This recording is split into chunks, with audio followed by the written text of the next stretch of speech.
Hey senior lovebird, will you marry me? ভালো থেকো আমার জুনিয়র রাজকুমার, মিস করব তোমায়। পরিবেশ শান্ত হয়ে গেল, চারিদিকে নিস্তব্ধতা বিরাজ করছে। 10 বছরের ছেলে কল্পের মুখে এমন প্রস্তাব শুনে সবাই বিস্মিত। কারোর বিস্মিত মনোভাবকে পাত্তা দিল না কল্প। ধীর পায়ে এগিয়ে আসলো পূর্বীর দিকে। পূর্বীর হাত ধরে আবারও বলল, তুমি আমায় বিয়ে করবে সিনিয়র? বিস্ময়ে হাঁ হয়ে গেছে পূর্বীর মুখ। আজ সে তার মা বাবার সাথে সুইজারল্যান্ড পাড়ি জমাবে। ফায়ার ও কল্পের বাবা বন্ধু, তাই কল্পের 10তম বার্থডে হয় তার পার্টিতে উপস্থিত হয়েছে। এখান থেকেই সে তার মা বাবার সাথে এয়ারপোর্টে যাবে, আর সেখান থেকেই আকাশ পথে করে সুইজারল্যান্ড।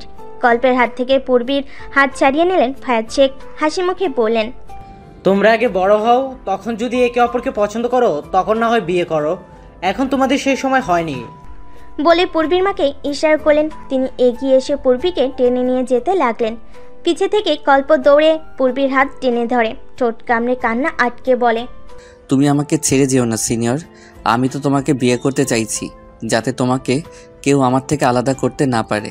তুমি প্লিজ আমাকে ছেড়ে যেও না। 10 বছরে কল্পের কথা শুনল না কেউ। কল্পের বাবা ছেলেকে বুকের সাথে জড়িয়ে ধরলেন। পারু শেখ নিজের মেয়েকে টেনে গাড়িতে তুললেন। অশ্রু সিক্ত চোখে পূর্বী গেটের দিকে তাকালো। তার দিকে তাকিয়ে আছে কল্প, মাথা নাড়িয়ে না করছে তাকে ছেড়ে না যেতে। কিন্তু পূর্বীকে তো যেতেই হবে, সে নিজেই তো 13 বছরের একটা মেয়ে, তার কথা কেউই শুনবেন না। কল্পের দিকে তাকিয়ে হাত দিয়ে টাটা দিল পূর্বী, মনে মনে বলল, ভালো থেকো আমার জুনিয়র রাজকুমার, মিস করব তোমায়। পূর্বীদের গাড়ি অতিক্রম করলো কল্পদের বাসার গেট। আস্তে আস্তে সেটা অদৃশ্য হয়ে গেল। বাবার কোল থেকে নেমে কল্প সেদিকে চোট লাগায়, কিন্তু হাই, সে তার সিনিয়রকে খুঁজে পেল না। তার সিনিয়র তাকে ছেড়ে পাড়ি জমিয়েছে দূর দেশে। সিনিয়র? ঘুম থেকে লাফ দিয়ে উঠল কল্প। বেড টেবিল থেকে পানি ভর্তি গ্লাস নিয়ে ঢকঢক করে পান করলো। সে আজও মাঝে মধ্যে সেই ছোটবেলার ঘটনাগুলো স্বপ্ন দেখে। দীর্ঘশ্বাস ছাড়ে কল্প। এই জন্মে সিনিয়রের সাথে দেখা হবে কিনা জানে না সে, তবুও মনের মাঝে হাজারো স্বপ্ন বনে তার সিনিয়রকে নিয়ে। একদিন অবশ্যই তার সিনিয়র আসবে তাকে ভালোবাসার রঙে রাঙাতে। 10 বছরের কল্প আজ 25 বছরের যুবক, মাস্টার্সে ভর্তি হয়েছে এইবার। সকল ভাবনা থেকে বেরিয়ে ফ্রেশ হয়ে রেডি হয়ে নিল কল্প। তাকে ভার্সিটি যেতে হবে। আজ তার মাস্টার্সের প্রথম ক্লাস। যদিও ভার্সিটির আনাচে কানাচে সব তার চেনা, কারণ সে অনার্সও এটাতেই পড়েছে। আজ ভার্সিটিতে একটু আগে এসে পড়েছে অনার্স ফাইনাল ইয়ারের ছাত্রী তিয়াশা। ক্লাস শুরু হতে এখনো আধা ঘন্টা বাকি। সময় কাটানোর জন্য ভার্সিটির একটা বিল্ডিংয়ের পিছনের দিকে গেলে সেখানে একটা পুকুর আছে, সাথে জঙ্গলের মতো কিছুটা। লাশ জ্ঞান হারালো তিয়াশা। এত ভয়ঙ্কর ক্ষত বিক্ষত করা মুখশ্রী সে কোনোদিন দেখেনি। 20 মিনিটের ভিতরে ভার্সিটিতে এসে পৌঁছে যায় কল্প। তার বন্ধুকে না দেখতে পেয়ে কল দেয় সূর্যের নাম্বারে। সূর্য কল ধরে কল্পকে ভার্সিটির পিছন দিকে আসতে বলে, যেখানে বর্তমানে সবাই ভিড় জমিয়েছে। বিল্ডিংয়ের পিছনের দিকে আসলো কল্প। এত ভিড় কেন সে বুঝতে পারছে না। সবাইকে ঠেলিয়ে একটু দেখার চেষ্টা করলো, সফল হলো, কিন্তু বেশিক্ষণ এক নজরে তাকিয়ে থাকতে পারলো না। কি ভয়ঙ্কর দেখতে লাশটার মুখ। যে মেয়েরা দেখতে এসেছিল তারা দেখে ভয় পেয়ে দূরে সরে গেছে। কয়েকজন মিলে তিয়াশাকে ধরে নিয়ে আসে, এক জায়গায় বসিয়ে মুখে পানি ছিটিয়ে দেয়। কিছুক্ষণের মধ্যেই তিয়াশার জ্ঞান ফিরে। প্রায় 40 মিনিট পরে পুলিশের আগমন ঘটে। যদিও তারা এই ভার্সিটির এই লাশের ব্যাপার নিয়ে অভ্যস্ত হয়ে গেছে বলেই চলে, কারণ এর আগে আরও 3-4 বার লাশ পাওয়া গিয়েছে। পুলিশ তদন্ত করছে, কিন্তু আশানুস্বরূপ কোনো কিছু বের করতে পারেনি। ভার্সিটির টিচাররা সহ স্টুডেন্টরাও বিরক্ত পুলিশের ওপর। এতদিন ধরে কোনো কিছু খুঁজে বের করতে পারলো না। এগিয়ে এলো কল্প, পুলিশের এসপিকে শাসিয়ে বলল, আপনারা পুলিশরা কি কাজ করেন? আপনাদের সরকার থেকে বেতন দেওয়া হয় কেন? জনগণকে নিরাপত্তা দেওয়ার জন্য। কিন্তু আপনারা কি সেটা পারছেন না। প্রায় 1 মাস ধরে এরকম ঘটনা ঘটছে। এই পর্যন্ত 4টা লাশ পাওয়া গেল। কে বা কারা এসব করেছে তা আপনারা খুঁজে বের করতে পারলেন না। জনগণের নিরাপত্তা দিবেন কি করে? এসপি আনিসুর রহমান মাথা নিচু করে নিলেন। তখনই তার ফোন বেজে উঠল। সবার সামনেই কল রিসিভ করলেন। উপর মহল থেকে কল এসেছে। কিছুক্ষণ কথা বলে ফোন রেখে দিলেন। আনিসুর রহমানের ঠোঁটে সূক্ষ্ম হাসি রেখা ফুটে উঠল, যা চোখ এড়ালো না কল্পের। তাচ্ছিল্য করে বলল, বাহ, আপনারা তো হাসবেনই। এটা ছাড়া আর কী বা করতে পারবেন? লম্বা শ্বাস ছাড়েন আনিসুর রহমান, সবার দিকে তাকিয়ে জোর গলায় বলেন, আপনারা নিশ্চয়ই শুনেছেন গোয়েন্দা বিভাগে একজন নতুন ইনভেস্টিগেটর হিসেবে জয়েন করেছেন কয়েক মাস আগে। ইতিমধ্যে তিনি কয়েকটা কেস সলভ করেছেন। তাকে এই ভার্সিটি লাশের রহস্য উদ্ঘাটনের কেসটা দায়িত্ব দেওয়া হবে। সবাই একসাথে বলে উঠল। কে সে? এসিপি আনিসুর রহমান গর্বের সাথে বলেন। পিসি। মুহূর্তের মধ্যেই সবার মধ্যে কানাঘুষা শুরু হলো। কে এই পিসি? কল্প সন্ধিয়ান হয়ে প্রশ্ন করেই ফেল। কে এই পিসি? আনিসুর রহমান হাসলেন, ঠোঁটে হাসি রেখেই বলেন, সে না হয় যখন কেস সলভ হবে তখন জানবেন, আপাতত সেটা সিগারেট থাকবে।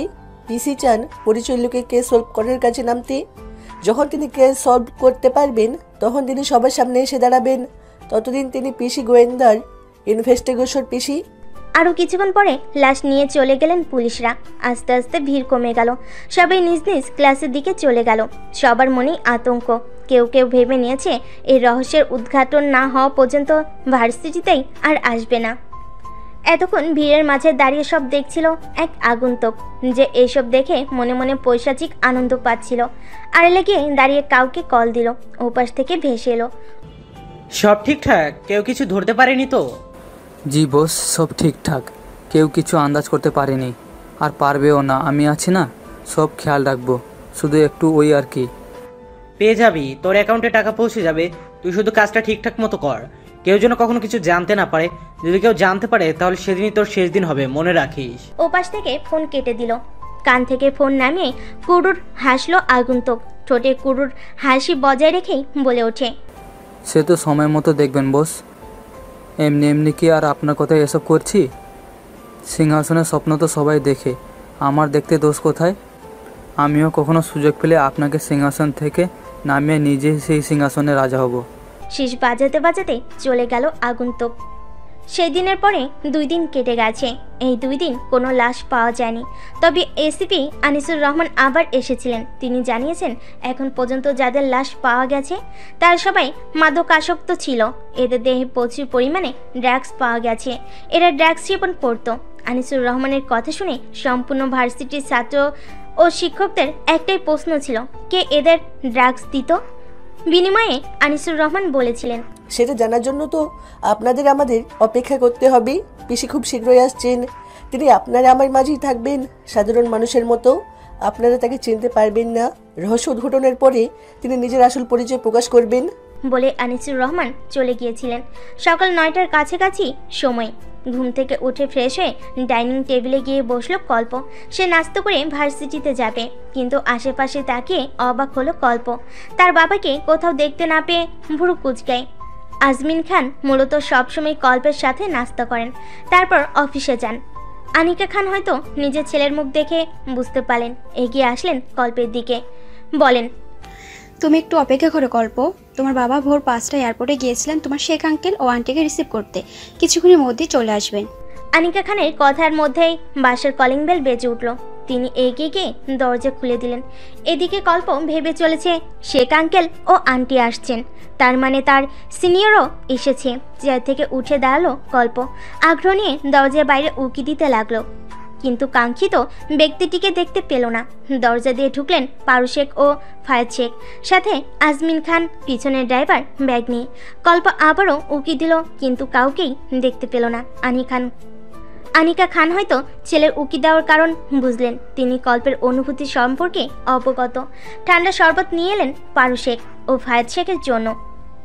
ওনারা এক নিঃশ্বাসে পান করলেন সেটা। সোফায় মাথা এলিয়ে দিলেন।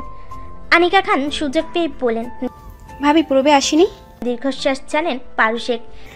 সে আর বলতেন ভাবি, মেয়েটিকে কত করে বললাম আমাদের সাথে আপনাদের বাসায় আসতে, কিন্তু তার নাকি কি কাজ, তাই কাজ শেষ হলে আপনাদের বাসায় আসবে। এগিয়ে এলো কল্প উৎকণ্ঠা হয়ে বলে, সিনিয়র বাংলাদেশে আছে? পারু শেখ বলেন, হ্যাঁ, পূর্বে তো কয়েক মাস আগেই বাংলাদেশে ব্যাক করেছে। কি একটা কাজে। কি কাজ সেটা আমরাও জানি না, সময় হলে জানাবে বলেছে। চোখের জল জমল কল্পের অভিমানের জল। পূর্বের প্রতি তার অভিমান আগে থেকে ছিল। আস্থা আকাশ সম হলো। নাস্তা না করে বাইক নিয়ে ভার্সিটির উদ্দেশ্যে বেরিয়ে গেল কল্প। পেছন থেকে আনিকা খান ডাকলেন, কিন্তু কল্প শুনল না। দীর্ঘশ্বাস ছাড়েন আনিকা খান। তার ছেলের কষ্টের কথা ভেবে হৃদয় ব্যথিত হয়। ভার্সিটির মাঠ দিয়ে সূর্যের সাথে কথা বলতে বলতে হাঁটছে কল্প। তখনই কারোর সাথে ধাক্কা লাগে তার। ধাক্কা এমনভাবে লেগেছে যে বিপরীত পাশের ব্যক্তিটি মাটিতে পড়ে গেছে। নিচে তাকিয়ে কল্প দেখল কালো ফতোয়া ও হোয়াইট জিন্স পরা একটি মেয়ে, যে বর্তমানে মাথা নিচু করে আছে। হাত বাড়িয়ে দিল কল্প, কিন্তু মেয়েটি কল্পের হাত না ধরে নিজে এক একা উঠে দাঁড়ালো। কল্প কিছু বলবে তার আগেই মেয়েটি কল্পের কলার ধরে বলে ওঠে, ইউ ম্যান, চোখে দেখেন না? মেয়ে দেখলে হুঁশ থাকে না নাকি? Ridiculous person. কল্প ভেবেছিল মেয়েটিকে সরি বলবে, কিন্তু মেয়েটির কথা শুনে রেগে গেল।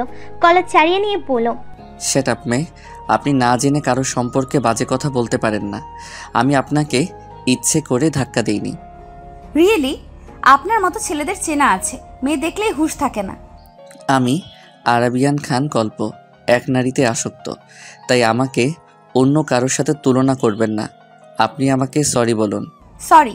তাও আপনাকে? আমি পূরবী শেখ আপনার মতো ছেলেকে কখনোই সরি বলবো না। বাজে ছেলে কোথাকার। পূর্বী শেখ নামটা প্রতিধ্বনিত হতে লাগলো কল্পের কানে, কিন্তু মেয়েটির শেষের কথা শুনে আবারও রেগে গেল। এগিয়ে এলো একটু, তারপর বলল, আপনার বাবার নাম কি? কেন, বিয়ের প্রস্তাব পাঠাবেন নাকি? বাবার নাম জানার সাথে বিয়ের প্রস্তাবের কি সম্পর্ক? আপনাদের ছেলেদের চেনা আছে, এখন বাবার নাম জিজ্ঞেস করবেন, পরে বাসার ঠিকানা জিজ্ঞেস করবেন, তারপর বাসায় বিয়ের প্রস্তাব পাঠাবেন। ও রিয়েলি? আপনার তাই মনে হয়? মনে না হওয়ার কি আছে? আমারই ভুল। আমি আপনাকে আমার খুবই পরিচিত একজন ভেবেছিলাম, কিন্তু আপনার মতো ঝগড়ুটে মহিলা কখনো আমার সে হতেই পারে না। আচ্ছা, আপনি কিসে পড়েন? আমি অনার্স ফাইনাল ইয়ারে ভর্তি হয়েছি এই ভার্সিটিতে, ট্রান্সফার হয়ে এসেছি আর কি। ও আচ্ছা, সরি, আমি আপনাকে ইচ্ছে করে ধাক্কা দেইনি। তবুও আপনি আমার সাথে বাজে ব্যবহার করেছেন। আমার জায়গায় অন্য কেউ হলে হয়তো সেও আপনার সাথে বাজে বিহেভ করত, কিন্তু আমি মেয়েদের সম্মান করি, তাই আপনার সাথে বাজে আচরণ করতে পারলাম না। আমিও সরি আপনার সাথে বাজে আচরণ করার জন্য। আমাকে সম্মান করে চলবেন সব সময়। সিনিয়র হই আপনার। কে সিনিয়র কে জুনিয়র সেটা তো সময় বলে দিবে। মানে কিছু না, আমার ক্লাসের সময় হয়ে গেছে, আমি যাই। মেয়েটি চলে গেল। কল্প মনে মনে ভাবতে লাগলো, সে শুধু শুধু মেয়েটিকে তার সিনিয়র ভাবছিল। যদিও মেয়েটির চেহারা কিছুটা তার সিনিয়র মতো মনে হচ্ছে, কিন্তু সে তো তার সিনিয়রের বর্তমান ছবি দেখেনি, সামনাসামনি দেখবে বলে তার মনে হচ্ছে এবার সিনিয়রের ছবি খুঁজে বের করতে হবে। কল্পকে ভাবনায় মশগুল দেখে পেটে গুঁতো দিল সূর্য। ভাবনা থেকে বের হয় কল্প রাগী দৃষ্টিতে সূর্যের দিকে তাকালো। সূর্য তাৎকেলিয়ে পড়ল, কি রে শালা, এক ধাক্কা প্রেমে পড়ে গেলি নাকি? কি এত ভাবছিস? শ্যাট আপ তুর্য, তুই তো জানিস আমি সিনিয়রকে কতটা ভালোবাসি। এই মেয়েটার নাম আর সিনিয়রের নাম একই, তাই ভাবছি শিওর হওয়ার জন্য ছবি কালেক্ট করতে হবে। মানে বুঝলাম না। কল্প সবকিছু বুঝিয়ে বলল সূর্যকে। সব শুনে সূর্য বলল, এই মেয়েটি যে সিনিয়র ভাবি কিনা সেটা শিওর হওয়ার জন্য ছবি কালেক্ট কর। মনের ভিতর কোনো সন্দেহ রাখতে নেই। সিনিয়র ভাবির ছবি যত তাড়াতাড়ি সম্ভব খুঁজে বের করার, তাহলেই বোঝা যাবে এই মেয়েটি সিনিয়র ভাবি কিনা। সেটাই করতে হবে। মায়ের কাছে সিনিয়রের ছবি থাকতে পারে, মাকে বলতে হবে না থাকলেও সে কান্ট্রির থেকে কালেক্ট করতে। শিওর না হওয়া পর্যন্ত আমি শান্তি পাবো না। কখনো মনে হচ্ছে এটাই সিনিয়র, আবার কখনো মনে হচ্ছে এক নামে তো কত মানুষই হয়। চিন্তা করিস না, দেখিস আন্টি ছবি খুঁজে দিবে তোকে। এখন চল ক্লাসে যাই, লেট হয়ে যাচ্ছে। চলো। ক্লাসের দিকে এগিয়ে চলো দুজন, কিন্তু কল্প মনে মনে ভাবছে যদি এটা তার সিনিয়র হয় তাহলে সে কি করবে নিজেও জানে না। তার সিনিয়র কিনা তার দেশে থেকেও তার সাথে যোগাযোগ করছে না। আচ্ছা, তার সিনিয়র কি তাকে ভুলে গেছে? আর ভাবতে পারলো না কল্প। দম বন্ধ হয়ে আসছে তার। মাথা ঝাড়া দিয়ে ক্লাসের দিকে এগিয়ে গেল। আনিকা খান অবসরে বই পড়ছিলেন। তখনই কল্প হুড়মুড় করে রুমে ঢুকেন। বই রেখে সোজা হয়ে বসলেন আনিকা খান। কল্পকে কাছে ডাকলেন। ধীর পায়ে কল্প এগিয়ে গিয়ে মায়ের কোলে মাথা রেখে শুয়ে পড়ল। আনিকা খান ছেলের মাথায় সিনিয়রের হাত বুলালেন। কি হয়েছে আমার বাবাটার? মন খারাপ কি? ফুপিয়ে উঠল কল্প। মায়ের কোমর শক্ত করে হাত দিয়ে পেঁচিয়ে পেটে মুখ গুজল। আনিকা খানের বুকে হাহাকার করে উঠল। একমাত্র সন্তানের কষ্ট সহ্য হয় না তার। কি হয়েছে আমার বাবাটার? আম্মুকে কি বলবে না গল্প? আম্মু, বলো বাবা। সিনিয়রকে এনে দাও। তোমার পারোয়ানটু তো বললেন প্রবি বাংলাদেশেই আছে, ওর কাজ শেষ হলে এমনি আমাদের বাড়িতে আসবে। ও কি করেছে, কোথায় আছে কেউ জানে না, সময় হলে জানাবে বলেছে। আম্মু, তোমার কাছে সিনিয়রের কোনো ছবি আছে? না, তা নেই। তবে তোমার পারোয়ানটি মাঝে মধ্যে আমাকে হোয়াটসঅ্যাপে পিক দিতেন। পুরোনো মেসেজ ঘেটে দেখতে হবে, পেলেও পেতে পারি। তুমি হঠাৎ প্রবির ছবির কথা বলছো কেন? তুমি তো চাও প্রবিকে প্রথম সামনাসামনি দেখতে। আমার ভার্সিটিতে একটা মেয়ে নিউ ভর্তি হয়েছে আম্মু, অনার্স ফাইনাল ইয়ারে। সিনিয়রের ছোটবেলার মুখশ্রী যতটুকু মনে আছে তাতে আমার মনে হয়েছে ওই মেয়েটা কিছুটা সিনিয়রের মতো দেখতে, আর মেয়েটির নামও সিনিয়রের নামে। কি নাম মেয়েটির? পূরবী শেখ। এক নামে তো অনেক মানুষই আছে পৃথিবীতে, আর একরকম দেখতেও মানুষ আছে। হ্যাঁ আম্মু, সেটাই আমি শিওর হতে চাই। আমার বারবার মনে হচ্ছে ওই মেয়েটি আমার সিনিয়র। আমি মেয়েটির চোখ দেখেছি, ঠিক সিনিয়রের মতো। তুমি যেভাবে পারো সিনিয়রের ছবি কালেক্ট করে দাও। আমি শিওর না হওয়া পর্যন্ত শান্তি পাবো না আম্মু। চিন্তা করো না বাবা, আমি প্রবির ছবি খুঁজে বের করব। যদি না পাই তো তোমার পারোয়ানটিকে থেকে নিয়ে নিব। এবার তুমি চলো, খেয়ে নেবে। আগে ফ্রেশ হয়ে আসো, আমি রূপাকে খাবার গরম করতে বলছি। খেতে ইচ্ছে করছে না। দেবো এক থাপ্পড়। যাও জলদি ফ্রেশ হয়ে আসো। খাবারের প্রতি কেন অনীহা? আমি সহ্য করব না। আমি সিরিয়ালে মায়েদের মতো না যে ছেলে খেতে চাইবে না বলে ছেলের ভয় জিজ্ঞেস করবো না। খাবে কি খাবে না, বা তুমিও সিরিয়ালের মতো রাগী বদমেজাজি নাও। আমার গল্প সবসময় মায়ের বাধ্য ছেলে। যাও বাচ্চা, ফ্রেশ হয়ে আসো, মা তোমার জন্য খাবার টেবিলে অপেক্ষা করবে। কল্পের কপালে চুমু দিয়ে উঠে চলে আসেন আনিকা খান। এতক্ষণ কল্পের মুখ বেজা ছিল। আনিকা খানের কথা শুনে হেসে দিয়েছে। মাথা চুলকে হেসে কল্প নিজের রুমে গিয়ে ফ্রেশ হয়ে নেয়। তারপর মা ছেলে মিলে দুপুরের খাবার খেয়ে নেয়। কল্পের বাবা অফিসেই দুপুরের খাবার খান। দুপুরের খাবার খেয়ে ভাত ঘুম দিয়েছিল কল্প। 3:30টার দিকে উঠে ফ্রেশ হয়ে নেয়। তারপর পড়তে বসে। কল্পের কোনো বাজে আড্ডা বা সময় অপচয় করার কোনো সঙ্গী নেই। সে সবসময় মায়ের বাধ্য ছেলে। আনিকা খান একটা লিস্ট দিয়েছেন। ফজরের সময় কল্পকে ডেকে তুলে নামাজে পাঠান বাপ ছেলেকে। তারপর তিনিও নামাজ পড়েন। নামাজ থেকে এসে আবার ঘুমিয়ে পড়েন সবাই। 9টা বা 9:30টার দিকে উঠে কল্প বাবা মার সাথে নাস্তা করে তারপর ভার্সিটিতে যায়। সেখান থেকে দুপুরে বাসে এসে খেয়ে ভাত ঘুম দেয়। 3টা বা 3:30টার দিকে উঠে পড়তে বসে। সন্ধ্যার দিকে আজমিন শেখ চলে আসেন। তখন বাবা ছেলে মিলে সম্পূর্ণ বাসা মাতিয়ে রাখেন। কল্পের বন্ধু বলতে ভার্সিটিতে সূর্য আছে। সূর্য চলে আসে সন্ধ্যার দিকে কখনো কল্পতের বাসায়, সেও আড্ডায় যোগ দেয়। সব মিলিয়ে আনিকা খানের ভরপুর সংসার। তার সংসারে সুখের অন্ত নেই। তবে কল্পের জন্য আনিকা খানের সব চিন্তা। তার ছেলে শান্ত স্বভাবের, কখনো কোনো কিছু মুখ ফুটে চায় না। শুধু একটা জিনিসই সে ছোটবেলা থেকে চায়, পূর্বীকে। আনিকা খান পারু শেখের সাথে হওয়া পুরনো চ্যাটিংগুলো দেখতে থাকেন, কিন্তু পূর্বীর কোনো ছবি খুঁজে পাননি। বাধ্য হয়ে পারু শেখকে ফোন করেন। কিছুক্ষণ কথা বলে পূর্বীর ছবি দেওয়ার কথা বলেন হোয়াটসঅ্যাপে। পারু শেখ বিনা বাক্যে হোয়াটসঅ্যাপে ছবি দিয়ে দেন। তারও কল্পকে ভীষণ পছন্দ। এমনই লক্ষ্মী ছেলে আজকালকার যুগে পাওয়াই মুশকিল। কল্পের মতো শান্ত শিষ্ট ছেলেকে তার মেয়ের জন্য উপযুক্ত। কল্পই পারবে গম্ভীর পূর্বীকে হাসি খুশি রাখতে। কল্প টেবিলে বসে পড়ছিল। তখনই হাতে 2 কাপ কফির মগ ও ফোন নিয়ে প্রবেশ করেন আনিকা খান। মাকে দেখে কল্প বই বন্ধ করে উঠে দেয়।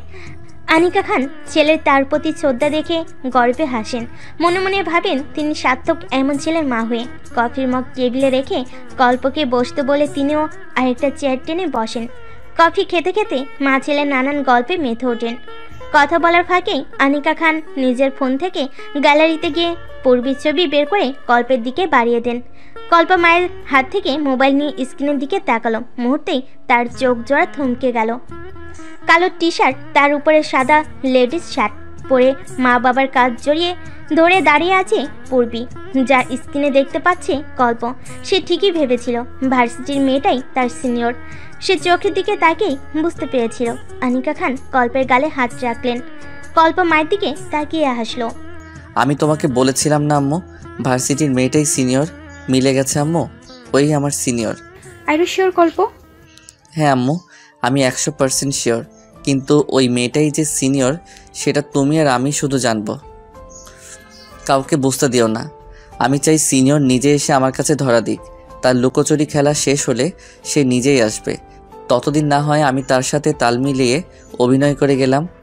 ঠিক আছে বেটা, তুমি যা চাও তাই হবে। আমি প্রবীকে চিনি, ও নিশ্চয়ই কোনো প্রয়োজনে কাউকে ধরা দিচ্ছে না। ওর কাজ শেষ হলো নিজে থেকেই তোমাকে সব বলবে। মন খারাপ করো না, রেডি হয়ে নাও। কোথায় যাব? তুমি আর আমি ঘুরতে যাব। আব্বু যাবেন না? যাবেন তো। তোমার আব্বু অফিস থেকে আমাদের সাথে যুক্ত হবে। তোমার পারো আন্টি ফায়ার আঙ্কেলও থাকছেন। ওয়াও, তাহলে তো খুব আনন্দ হবে। আমি সূর্যকে ডেকে নেই। নাও, পারলে তোমার সোনিয়া আন্টিকেও নিয়ে আসতে বলো। কতদিন ওনার সাথে আড্ডা দিচ্ছি না। ঠিক আছে আম্মু, কিন্তু আমি কি পরবো? এত বড় হয়ে গেলে এখনো কোথাও ঘুরতে গেলে বাচ্চাদের মতো কি পরবে তা নিয়ে চিন্তা করো। আমি তো বাচ্চাই, তোমার বাচ্চা। কল্পর গাল টেনে দিলেন আনিকা খান। আলমারি থেকে খুঁজে বের করে একটা সাদা শার্ট বের করলেন, সাথে কালো প্যান্ট ও কালো কোট। বিছানার উপর সেগুলো রেখে কল্পকে ফ্রেশ হতে বলে নিজেও তৈরি হতে চলে গেলেন। কল্প সূর্যকে ফোন দিয়ে বলল রেডি হয়ে তাদের পাশে আসতে, সাথে তার মা সোনিয়া খানমকে নিয়ে আসতে। সূর্য তো এক পায়ে রাজি। সোনিয়া খানমকে বলতেই তিনিও রাজি হয়ে গেলেন। কতদিন আড্ডা দেওয়া হয়নি তার। সাংসারিক ব্যস্ততায় কারোরই তেমন আড্ডা বা দেখা হয় না। কোনো অনুষ্ঠান বা হঠাৎ প্ল্যান করে ঘুরতে যাওয়া হলেই তবে সবার দেখা ও আড্ডায় আসর বসে।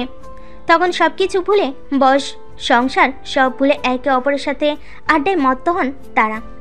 ফুচকা স্টলে ভিড় জমিয়েছেন তিনজন রমণী, আনিকা খান, সোনিয়া খানম ও পারু শেখ। তিনজনই ফুচকা খেতে ব্যস্ত। একটু সাইডে দাঁড়িয়ে আছেন তাদের তিনজনের স্বামী। তাদের দৃষ্টিও নিজেদের স্ত্রীদের দিকে। বিয়ের এত বছর হলো, ছেলে মেয়ে বড় হয়ে গেছে, তবুও তাদের একে অপরের প্রতি ভালোবাসা কমেনি। আজও নিজেদের স্ত্রীদের ফুচকা খাওয়ার দৃশ্য দেখে নতুন করে প্রেমে পড়ছেন তিনজন পুরুষ। তিনজন রমণী ফুচকার প্লেট নিয়ে এগিয়ে আসলেন তাদের অর্ধাঙ্গের দিকে। তিনজনই নিজ নিজ স্বামীর মুখে একটি করে ফুচকা পুড়ে দিলেন। দূরে বসে থাকা কল্প ও সূর্য তাদের মা বাবাদের ভালোবাসার মুহূর্তগুলো দেখে মুগ্ধ হচ্ছে। কল্পের হাত ধরে সূর্য বলে, দোস্ত, আমি যাকে বিয়ে করবো তাকে ঠিক এমনভাবেই সারা জীবন ভালোবাসবো। ইস, কবে যে আমারও বউ হবে।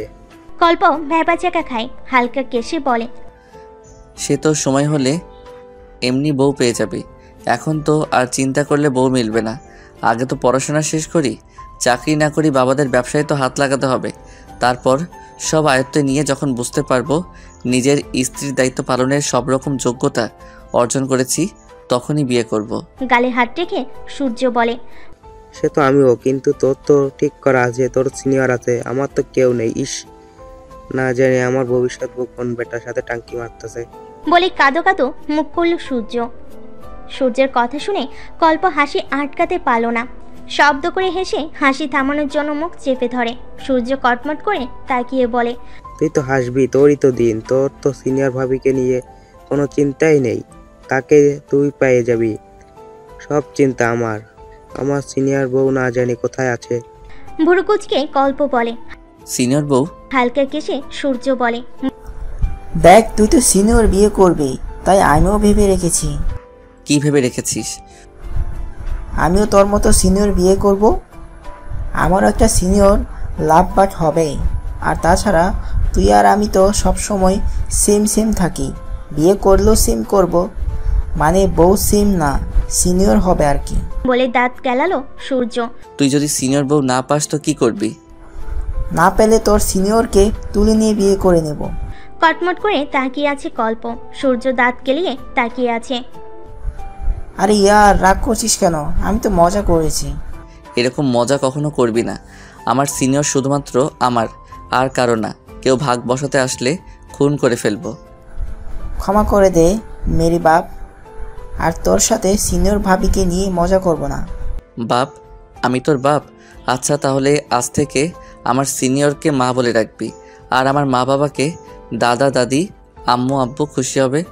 তাদের ছেলে বিয়ে না করেই ছেলের বাপ হয়ে গেছে। ফুসফুস করছে সূর্য। কল্প মুখ চেপে হাসছে। কল্পের হাসি দেখে ঠাস ঠাস করে কিল বসিয়ে দিল সূর্য। কল্প কম কিসে, সেও সূর্যের পিঠে দুমদুম করে কিল বসিয়ে দেয়। সূর্য না পেয়ে কল্পকে কাতুকুতু দিতে শুরু করে। কল্প ও সূর্যকে কাঁদুকুতু দিচ্ছে, দুজনে খিলখিল করে হাসছে। তা দেখে দূরে দাঁড়িয়ে থাকা তাদের মা বাবাদের মুখেও হাসি। এত বড় ছেলে হয়ে রাস্তার মধ্যে বাচ্চাদের মতো করছো? কারোর কথা শুনে হাসি থামিয়ে সামনে তাকালো কল্প ও সূর্য। হাত ভাঁজ করে পূর্বীকে দাঁড়িয়ে থাকতে দেখে অবাকই হলো দুইজন। সূর্য কল্পকে ছেড়ে তাদের মা বাবার দিকে চলে গেল। রয়ে গেল কল্প ও পূর্বী। কল্প মাথা চুলকে পূর্বীর দিকে তাকালো। পূর্বীর দৃষ্টিও তার দিকে ছিল। একে অপরের চোখাচোখি হয়ে যায়। চোখ নামিয়ে মাথা নিচু করে নেয় কল্প। পূর্বী তা দেখে ঠোঁট কামড়ে হেসে কল্পের পাশে বসে। আমার আসল পরিচয় জেনে গেছো জানি, তাই অপরিচিতদের মতো ব্যবহার না করলেও চলবে। পূর্বীর কথা শুনে অবাক হয়ে তাকাই কল্প। কল্পের দিকে তাকিয়ে পূর্বী বলে, আমি না চাইলে কখনোই মা আন্টিকে ছবি দিতেন না। আমি চেয়েছি বলেই তুমি আমার পরিচয় জানতে পেরেছো, আমার ছবি দেখতে পেরেছো। এত লুকোচুরি কেন সিনিয়র? আপাতত তোমাকে সত্যিটা বলতে পারবো না, তার জন্য আমি আন্তরিকভাবে দুঃখিত কল্প। তবে শুধু এতটুকু জেনে রাখো, আমি তোমার ভার্সিটিতে একটা প্রয়োজনীয় স্টুডেন্ট হয়ে প্রবেশ করেছি। সেই প্রয়োজনের বিষয়গুলো জেনে নেই, তারপর তোমাকেই সবার আগে সবকিছু বলবো। আস্তে করে নিজের হাত দিয়ে পূর্বীর হাত ধরলো কল্প। হাতের মুঠোয় নিয়ে বলল, আমি জানতে চাইবো না তুমি কী জন্য এসব করছো, তবে তুমি যাই করো না কেন সবসময় নিজের খেয়াল রেখো। আর তোমার কোনো সাহায্য লাগলে আমাকে বলবে, আমি তোমাকে সব রকম সাহায্য করার চেষ্টা করব। আমার উপর অভিযোগ নেই তোমার? মাথা নিচু করে কল্প বলে, অভিযোগ অভিমান সবই ছিল, সেটা সময় হলে পুষিয়ে নিব। চলো মা, বাবার কাছে যাই। বলে পূর্বের হাত ধরে একটু দূরে দাঁড়িয়ে থাকা রমণী ও পুরুষদের দিকে এগিয়ে গেল। এতদিন পরে নিজের মেয়েকে দেখতে পেয়ে দু চোখ ভরে এলো পারু শেখের। পূর্বীকে জড়িয়ে ধরে কপালে চুমু এঁকে দিয়ে বলেন, এতদিন পর মায়ের কথা মনে পড়লো? এক হাতে কান ধরে পূর্বী বলে, সরি আম্মু, সরি আব্বু, I am extremely sorry all. Anika Khan পূর্বীর কান থেকে হাত সরিয়ে জড়িয়ে ধরলেন। পূর্বী মুচকি হেসে বলে, সরি আন্টি। আরে ধুর পাগলি, তোকে সরি বলতে হবে না, আমি তো তোকে চিনি, তুই কোনো কারণ ছাড়া কখনো কিছু করিস না। আমাদের প্রবি কেমন তা আমরা জানি। সো মন খারাপ না করে আসো, আমরা সময়টা এনজয় করি। ফুচকা খাবে তো? মুচকি হেসে পূর্বী বলে, খাওয়া যায়। তিনজন মায়ের সাথে যোগ হলো পূর্বী। চারজন ফুচকা খাচ্ছে। পূর্বী এগিয়ে এলো কল্পের দিকে।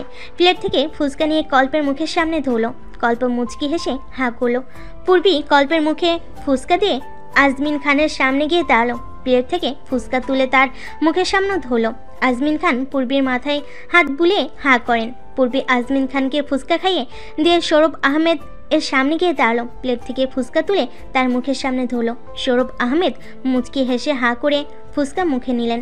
পূর্বী নিজে বাবার সামনে গিয়ে দাঁড়ালো। মুখের সামনে ফুচকা ধরতেই ফায়াজ শেখ হাঁ করে মুখে নেওয়ার আগেই পূর্বী সেটা নিজের মুখে ঢুকিয়ে নেয়। ফায়াজ শেখ মেয়ের কান টেনে ধরেন। পূর্বীর বাবার এক কাঁধ জড়িয়ে ধরে খিলখিল করে হাসছে। হাসি থামিয়ে বলে, আচ্ছা যাও, এবার দিচ্ছি, হাঁ করো। ফায়াজ শেখ হাঁ করতেই পূর্বী তার মুখে ফুচকা ঢুকিয়ে দেয়। সূর্যের সামনে গিয়ে প্লেট এগিয়ে দেয় পূর্বী। সূর্য প্লেট থেকে ফুচকা তুলে হাতে নিয়ে বলে, ধন্যবাদ সিনিয়র ভাবি। বলেই ফুচকা মুখে পুড়ে নেয়। আপনার কোনো বান্ধবী থাকলে বলবেন তো ভাবি। ভুরু কুচকে পূর্বী বলে, কেন? মাথা চুলকে সূর্য বলে, না মানে আমি গল্পের মতো সিনিয়র বিয়ে করবো আর কি। আচ্ছা সময় হলে আপনার জন্য ব্যবস্থা করে দিব। সূর্যের খুশি দেখে কে, সে আর কাউকে না পেয়ে পাশে দাঁড়িয়ে থাকা কল্পকে জড়িয়ে ধরে গালে চুমু খায়। কল্প গালে হাত দিয়ে চোখ কটমট করে সূর্যের দিকে তাকায়। সূর্য তা দেখে কল্পকে ছেড়ে দিয়ে দাঁত কেলিয়ে তাকিয়ে রয়। পূর্বী দুজনের এসব দেখে আবারও খিলখিল করে হেসে ওঠে। ভার্সিটির মাঠে একটি গাছের তলায় বসে আছে সূর্য ও কল্প। সাথে রয়েছে তাদের কিছু ক্লাসমেট। ক্লাস শুরু হতে আরও 20 মিনিটের মতো বাকি, তাই তারা আড্ডা দিচ্ছে। কল্প বারবার গেটের দিকে তাকাচ্ছে। সূর্য কল্পের কার্যকলাপ দেখছে আর ঠোঁট কামড়ে হাসছে। কল্পের কাঁধে হাত রেখে হালকা কেশে মনোযোগ নিজের দিকে আনার চেষ্টা করলো সূর্য। কল্প সূর্যের কাশির শব্দে ভ্যাবাচেকা খেয়ে সূর্যের দিকে তাকায়। ভুরকুচকে সূর্য বলে, কল্প নিজেকে স্বাভাবিক করে বলে, কিছু না। তুই এভাবে হঠাৎ কাশি দিলি কেন? আমার মুখ, আমার গলা, আমি কখন কাশি দিমু সেটা আমার ব্যাপার। আর কাশি কি বলে কয়ে আসে নাকি? আমি কি সেটা বলেছি? তাহলে মানে আমার কোনো প্রাইভেসি নেই? কাশি দিলেও তোকে বলে তারপর দিতে হবে? মেয়েদের মতো কুচিয়ে কুচিয়ে ঝগড়া করছিস কেন? চেতে ওঠে সূর্য, মুখ ফুলিয়ে বলে। কি? আমি মেয়েদের মতো ঝগড়া করি? বুঝলি গল্প, সবাই স্বার্থপর। এই যে তুই তোর ভালোবাসার মানুষের সন্ধান পেয়ে গিয়েছিস, তাই এখন তোর আমাকে অসহায় লাগবে। আমি তো আর তোর প্রেমিকা না, আমিও হলাম বন্ধু। আর মানুষ প্রেমিকা পেলে বন্ধুকে এমনিই ভুলে যায়, এটা স্বাভাবিক। আমি কিছু মনে করিনি। ফ্যালফ্যাল করে তাকিয়ে আছে কল্প। এদিকে সূর্য মুখ লুকিয়ে হেসে আবার গম্ভীর ভাব মুখে ফুটিয়ে কল্পের দিকে তাকায়। দীর্ঘশ্বাস ছেড়ে কল্প বলে, তুই আমায় এই বুঝলি তুর্য? তোর তাই মনে হয় আমি তোকে ভুলে যাচ্ছি? আমার কাছে তোর গুরুত্ব অন্যরকম। বন্ধুত্ব বন্ধুত্বের জায়গায়, আর প্রেমিকা প্রেমিকার জায়গায়। আর আমি তো প্রেমও করছি না। তাহলে তুই কিসের ভিত্তিতে এসব কথা বললি? প্রেম করিসনি, কিন্তু তোর তো ভালোবাসার মানুষ আছে, বলা তো যায় না। তুই কখন আবার আমায় ভুলে যাস? তুই এই চিনলি আমাকে? মুখ তুলে কল্পের চোখের দিকে তাকালো সূর্য। কল্পের চলচল চোখ দেখে আটকে উঠল সূর্য। সে তো মজা করেছিল এতক্ষণ, বুঝিনি তার বন্ধুটা কষ্ট পাবে। কল্পের কাঁধ জড়িয়ে সূর্য অনুনয় করে বলে, ভুল বুঝিস না দোস্ত, আমিও এতক্ষণ তোর সাথে মজা করছিলাম। তোর মনে হয় আমি কখনো এমন কিছু ভাবতে পারি? আমি এতক্ষণ তোর সাথে মজা করেছি। আই এম এক্সট্রিমলি সরি ইয়ার, আর কখনো এমন মজা করব না। তুই প্লিজ কাঁদিস না। কল্পের কাঁধ জড়িয়ে সূর্য অনুনয় করে বলে। বলতে না বলতেই কল্পের চোখ বেয়ে পানি গড়িয়ে পড়ল। বিচলিত হয়ে সূর্য কল্পের চোখের পানি মুছে দিল, কান ধরিয়ে পড়ল। এই দেখ, কান ধরছি, আর কখনো এমন মজা করব না। সূর্যের কান থেকে হাত নামিয়ে নেয় কল্প, জড়িয়ে ধরে একে অপরকে। কল্প সূর্যকে আঁকড়ে ধরে বলে, আমাকে কখনো ভুল বুঝিস না সূর্য। আমার বন্ধু বলতে একমাত্র তুই। আমি তুই ছাড়া আর কারোর সাথে তেমন মিশি না। আমি তোকে খুব বিশ্বাস করি, কখনো আমার বিশ্বাস ভাঙিস না। যদি কখনো তোর মনে হয় আমি কোনো ভুল করেছি, তখন কি তুই আমাকে ক্ষমা করবি না গল্প? ভুলের মধ্যেও পার্থক্য আছে। কিছু ভুলের ক্ষমা হয়, আবার কিছু ভুলের ক্ষমা হয় না। আটকে উঠল সূর্য। সে টের পেল তার নিঃশ্বাস বন্ধ হয়ে আসছে। শক্ত করে জড়িয়ে ধরল কল্পকে। না দোস্ত, আমার জানা মতে আমি আজ পর্যন্ত ইচ্ছাকৃত কোনো ভুল করিনি। ভবিষ্যতে করব কি না জানি না, তবে তুই কখনো আমাকে ভুল বুঝিস না। মুচকি এসে কল্প বলে, আমি জানি তুই কেমন। তুই কখনো কোনো অন্যায় বা ভুল করতেই পারিস না। আর যদি কখনো করিসও, তাহলে আমি ধরে নিব তার পিছনে নিশ্চয়ই কোনো কারণ আছে। কল্পকে ছেড়ে দিয়ে সোজা হয়ে বসে সূর্য। গেটের দিকে চোখ যেতে কল্পকে ধাক্কা দিয়ে বলে, ওই দেখ, তোর ললনা আসছে। ভুরু কুচকে কল্প বলে, ললনা? হো, তোর সিনিয়র ললনা। মজা করিস শালা। বিনিময়ে দাঁত কেলিয়ে তাকায় সূর্য। ভার্সিটির ভিতরে প্রবেশ করে পূর্বী। তখনই কিছু ছেলে মেয়ে তার পথ আটকে দেয়। ভুরু কুচকে যায় পূর্বীর। কিছু সেকেন্ড পরে কিছু মাথায় আসতেই বাঁকা হাসে। নিশ্চয়ই তোমাকে বলতে হবে না আমরা কারা। মাথা চুলকে মনে করার চেষ্টা করে পূর্বী বলে, কারা আপনারা?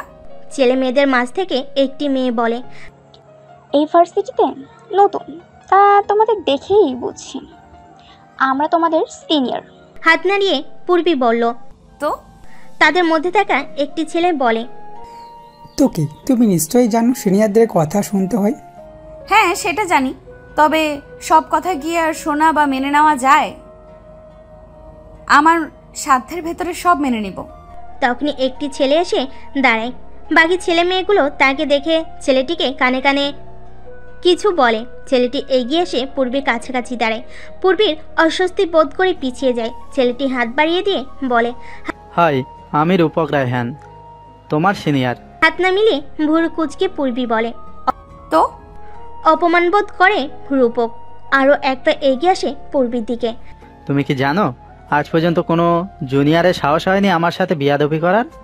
এক পা পিছিয়ে পূর্বী বলে, আমি কখন আপনার সাথে বেয়াদবি করলাম মিস্টার রূপক? পাশ থেকে ছেলে মেয়ে গুলো বলে, রূপক বাদ দে, একে একটা কিছু করতে দে, সেটা করাই ওর শাস্তি। তোর সাথে বেয়াদবি করার শাস্তি দে। কুচকানো ভুরু সমান করে পূর্বী বলে, হাত মিলাইনি বলে সেটা যদি বেয়াদবি হয় তাহলে আমি বেয়াদব। আপনারা যা খুশি ভাবতে পারেন, আই ডোন্ট কেয়ার। রাস্তা ছাড়ুন, আমার ক্লাসের সময় হয়ে যাচ্ছে। রূপক বাঁকা হেসে বলে, যাবে? অবশ্যই যাবে। তার আগে তোমাকে একটা কাজ করতে হবে। কি কাজ? ভার্সিটির সবার সামনে আমায় প্রপোজ করো। ঠিক করে হেসে ওঠে পূর্বী। হাসতে হাসতে পেট ধরে যাওয়ার অবস্থা তার। অনেক কষ্টে হাসি থামিয়ে বলে, রিয়েলি? আমি আপনাকে প্রপোজ করব ভাবলেন কি করে সেটা? তুমি যদি আমার কথা না মানো তো তুমি আর এই ভার্সিটিতে ঢুকতে পারবে না। আমার বাবা এই ভার্সিটির 30% খরচ বহন করেন। বুঝতেই তো পারছো আমার কথাই শেষ কথা হবে। দূরে দাঁড়িয়ে এতক্ষণ বাকি স্টুডেন্টদের সাথে কল্প ও সূর্য সব দেখছিল ও শুনছিল। কল্প শান্ত স্বভাবের, সহজে রাগে না। ধীর পায়ে এগিয়ে এসে পূর্বীর পাশে দাঁড়ায়। পূর্বীর হাত ধরে নিয়ে যেতে চাইলে আটকে দেয় রূপকের ফ্রেন্ডরা। স্বাভাবিকভাবেই কল্প বলে, পথ ছেড়ে দাঁড়াও। রূপক এগিয়ে এসে বলে, তোমার সাহস হলো কি করে ওকে নিয়ে যাওয়ার? এই মেয়েটাকে আমি একটা শর্ত দিয়েছি, ও সেটা না মানা পর্যন্ত যেতে পারবে না ক্লাসে। কল্পকে কিছু বলতে না দিয়ে নিজের হাত ছাড়িয়ে নেয় পূর্বী। রূপকের দিকে তাকিয়ে বলে, আমি একাই যাব, পারলে আটকে দেখান। বলে ওর ক্লাসরুমের বিল্ডিংয়ের দিকে হাঁটা ধরলো। পিছন থেকে রূপকের বন্ধুরা আটকাতে চাইলেও তাদের থামিয়ে দিয়ে রূপক বলে, একে আমার চাই, আই লাইক ইট। এই মেয়েটির সম্পর্কে সব খুঁজে বের কর। এই রূপক রায়হান মেয়েটিকে নিজের জীবনসঙ্গী করবে। রূপকের বন্ধুরা অবাক হলো, নিজেদের সামলে নিল। কল্পের রাগ আকাশচুম্বী হলো, যদিও তার মুখ দেখে সেটা বোঝার উপায় নেই। সূর্য ঢোক গিলে কল্পর দিকে তাকায়। তার শান্তশিষ্ট বন্ধুটা রেগে গেছে, তার মানে কোনো অঘটন ঘটাতে বেশি সময় লাগবে না। কল্পের হাত টেনে ক্লাসের উদ্দেশ্যে চলে গেল সূর্য। চেষ্টা করো নিজের হাত মুক্ত করতে পারেনি কল্প, কিন্তু পিছনে তাকিয়ে ঠিকই রূপকের দিকে আগুন চাহনি নিক্ষেপ করেছে। সন্ধ্যা 7টার কাছাকাছি সময়। ভার্সিটির পেছনের মোড়ের নির্জন রাস্তায় বসে আছে একদল ছেলে মেয়ে। সবার হাতে একটা করে হুইস্কির বোতল। কেউ কেউ হুইস্কির বোতলে ড্রাগস ভরে মিশিয়ে খাচ্ছে আর বারবার তৃপ্তির ঢেকর তুলছে। আচ্ছা, এসব ছাইপাশ খেলেও তৃপ্তি পায় নাকি কেউ? পাই বলে তো ওরা মা বাবার কথা চিন্তা করে না। ভাই বোন, ফ্যামিলি সব কিছুর কথা একবারও চিন্তা না করে মাদকাসক্তির পথে পা বাড়ায়। এদের মধ্যে হয়তো কয়েকজন বড়লোকেদের বিগড়ে যাওয়া সন্তান, কিন্তু বাকিরা কেউ মধ্যবিত্ত, কেউ নিম্নবিত্ত। কারোর ঘরের মা ছেলের পথ চেয়ে বসে আছে, আবার কারোর ঘরে বউ চেয়ে বসে আছে, কারোর ঘরে গম্ভীর বাবা একমাত্র মেয়ের পথ চেয়ে বসে। কিন্তু তিনি তো জানেন না তার মেয়ে বাজে বন্ধুদের কবলে পড়ে খারাপ হয়ে গেছে, মৃত্যুর দিকে ঝুঁকে যাচ্ছে। ইস, একবার যদি এই ছেলেমেয়েরা একজন মধ্যবিত্ত মা বাবাদের কষ্ট বিসর্জন দায়িত্ব বুঝতো। এসব ছাইপাশের পিছনে টাকা না খরচ করে যদি বড়লোকদের বিগড়ে যাওয়া ছেলেমেয়েরা কোনো এতিমখানায় টাকাগুলো দান করত।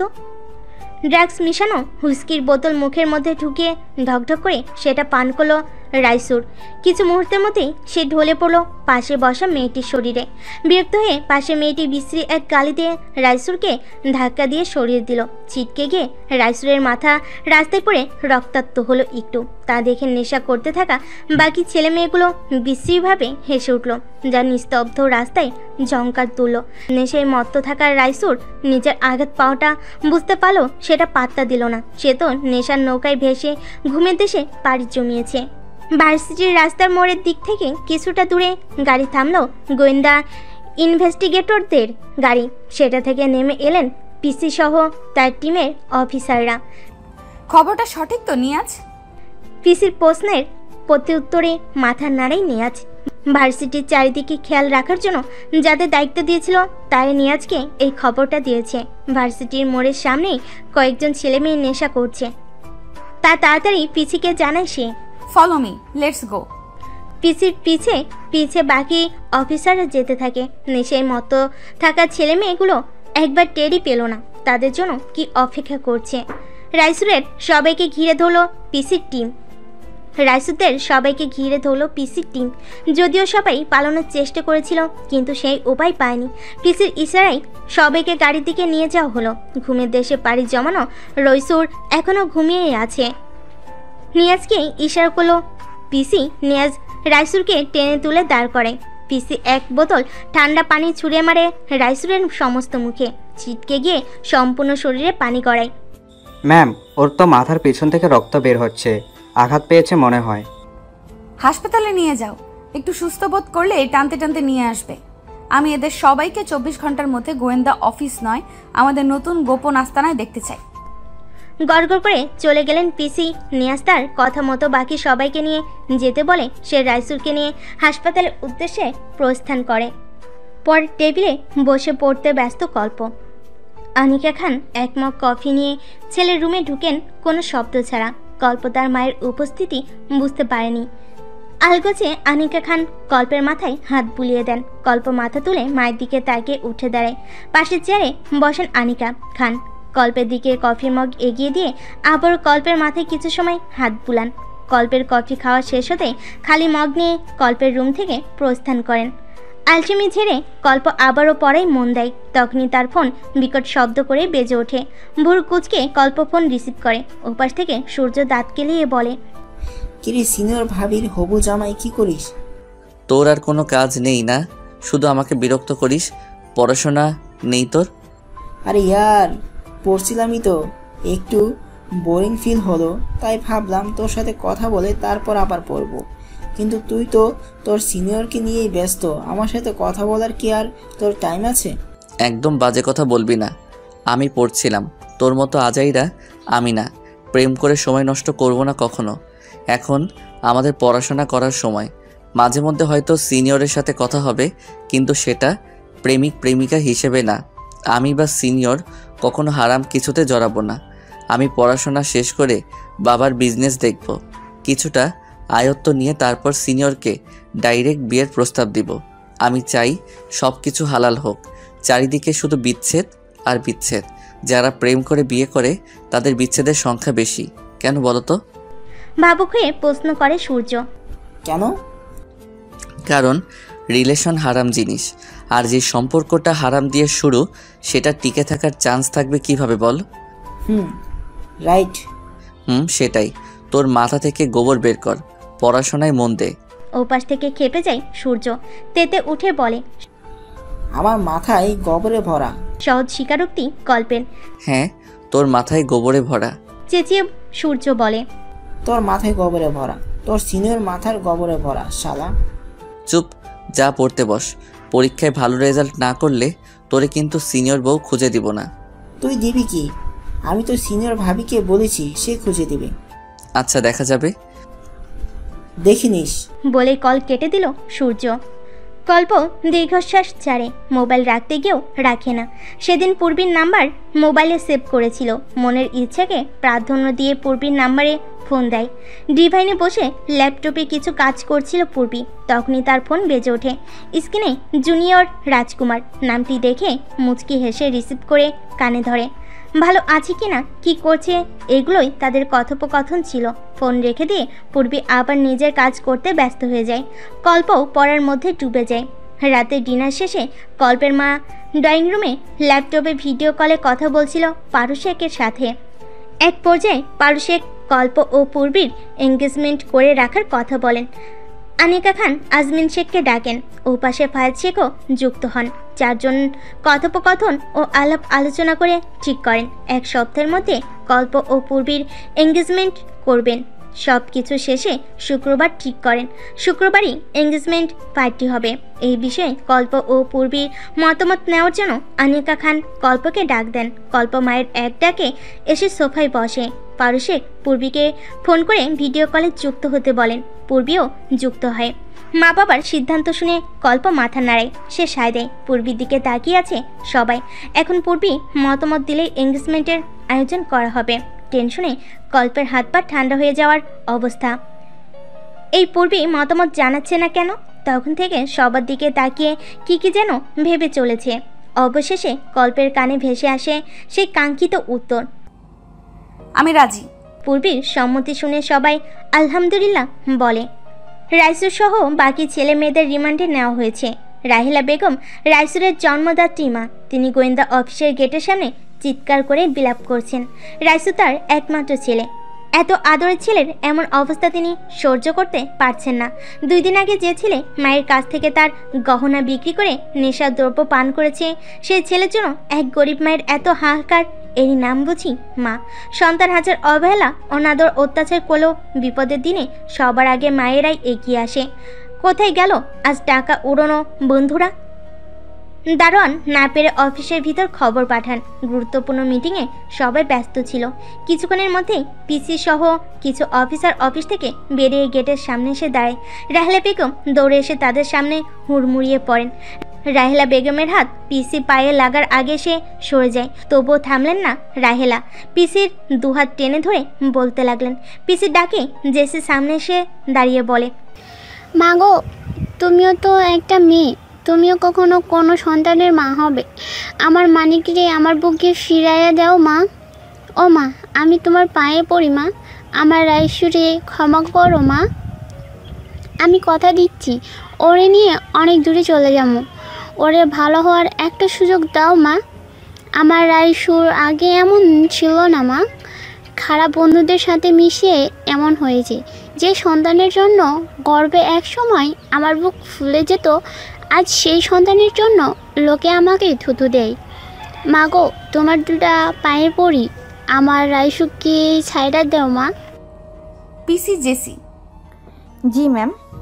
মহিলাকে ওনার বাসায় পৌঁছে দাও। বলেই পিসি গটগট করে অফিসের ভিতর চলে গেল। সেদিকে তাকিয়ে রাহেলা বেগম ক্ষুব্ধ নিয়ে আক্রোশে বলেন, তুই কখনো সুখী হবি না মেয়ে, তুই কখনো সুখী হবি না। একটা মায়ের কোল থেকে তার সন্তানকে কেড়ে নিচ্ছিস। একজন মায়ের অন্তরন্ত হাহাকার তোর হৃদয় নাড়তে পারলো না। তুই পাশানি, তুই কখনো সুখী হবি না। এটা একটা মায়ের অভিশাপ। জেসি জোর করে রাহেলা বেগমকে গাড়িতে তুলে ওনার টিমও মাটির তৈরি বাড়িতে পৌঁছে দিল।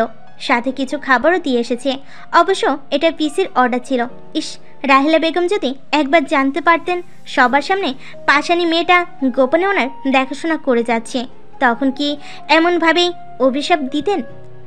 নামাজে বসে চোখের জল ফেলা ছাড়া আর কোনো উপায় নেই রাহেলা বেগমের।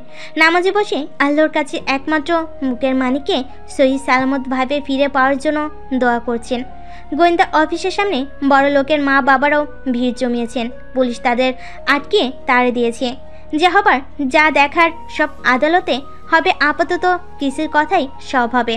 সব মা বাবার আক্রোশ পিসির উপরে। সবার একটাই কথা, পিসির মতো এত নির্দয় মেয়ে মানুষ যেন কারোর ঘরে না জন্ম নেয়। পিসির অর্ডারে রাইসুর একটু সুস্থ হতেই তাকে সহ বাকি ছেলে মেয়েদের গোপন আস্থানায় নেওয়া হয়েছে। এক জায়গার সম্পর্কে এই ক্যাশের দায়িত্বে থাকা সব অফিসাররা জানেন। সবাইকে চেয়ারের সাথে বেঁধে রাখা হয়েছে। সবার সামনে একটা চেয়ারে বসে আছেন পিসি, তার চারিদিকে বাকি অফিসাররা দাঁড়িয়ে আছেন। পিসি সবার দিকে একবার চোখ ঘুরিয়ে নেয়, তারপর বলে, সবাই ভালো আছেন? মাথা তুলে তাকাই সকলে। রাইসুর এখনো মাথা নিচু করেই আছে। রাইসুর সহ 3 জন ছেলে ও 3 জন মেয়ে আছে, মোট 6 জন। আপনাকে কি আলাদা বলতে হবে? পিসির প্রশ্নে মাথা তুলে রাইসুর পিসি আবার প্রশ্ন করে, সবাই ভালো আছেন? কারোর মুখে কোনো কথা নেই। সবাই অনুশোচনা করছে মনে মনে। আজ যদি তারা নেশার পথে পা না পারত, তবে কি এমন পরিস্থিতিতে পড়তে হতো তাদের? যাই হোক, আপনাদের কিছু প্রশ্ন করা হবে, তার ঠিক উত্তর চাই। যদি সত্যি বলে দেন তো ভালো, আর না বললে কিভাবে কথা বের করতে হয় সেটা নিশ্চয়ই আপনাদের বলতে হবে না।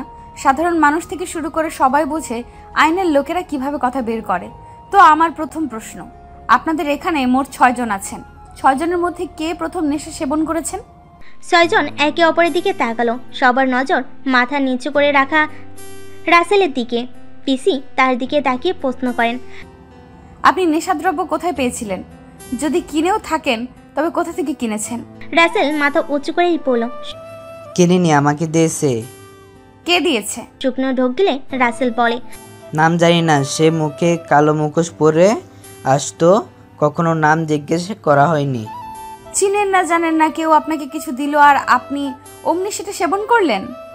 না, আসলে আমি টিভিতে, ফেসবুকে বিভিন্ন ভিডিওতে দেখেছি এসব। কেউ এসব চালান করতে ধরা পড়েছে, কেউ এসব খেতে গিয়ে ধরা পড়েছে। সেই থেকে এটার প্রতি আমার কৌতূহল ছিল, এটা খেতে ঠিক কেমন। ভার্সিটি শেষে আমি পিছনের মোড়ের রাস্তা দিয়ে যাচ্ছিলাম, তখন ওই মুখোশ পরা লোকটি আমার সামনে কতগুলো প্যাকেট ধরে বললে, খাবি?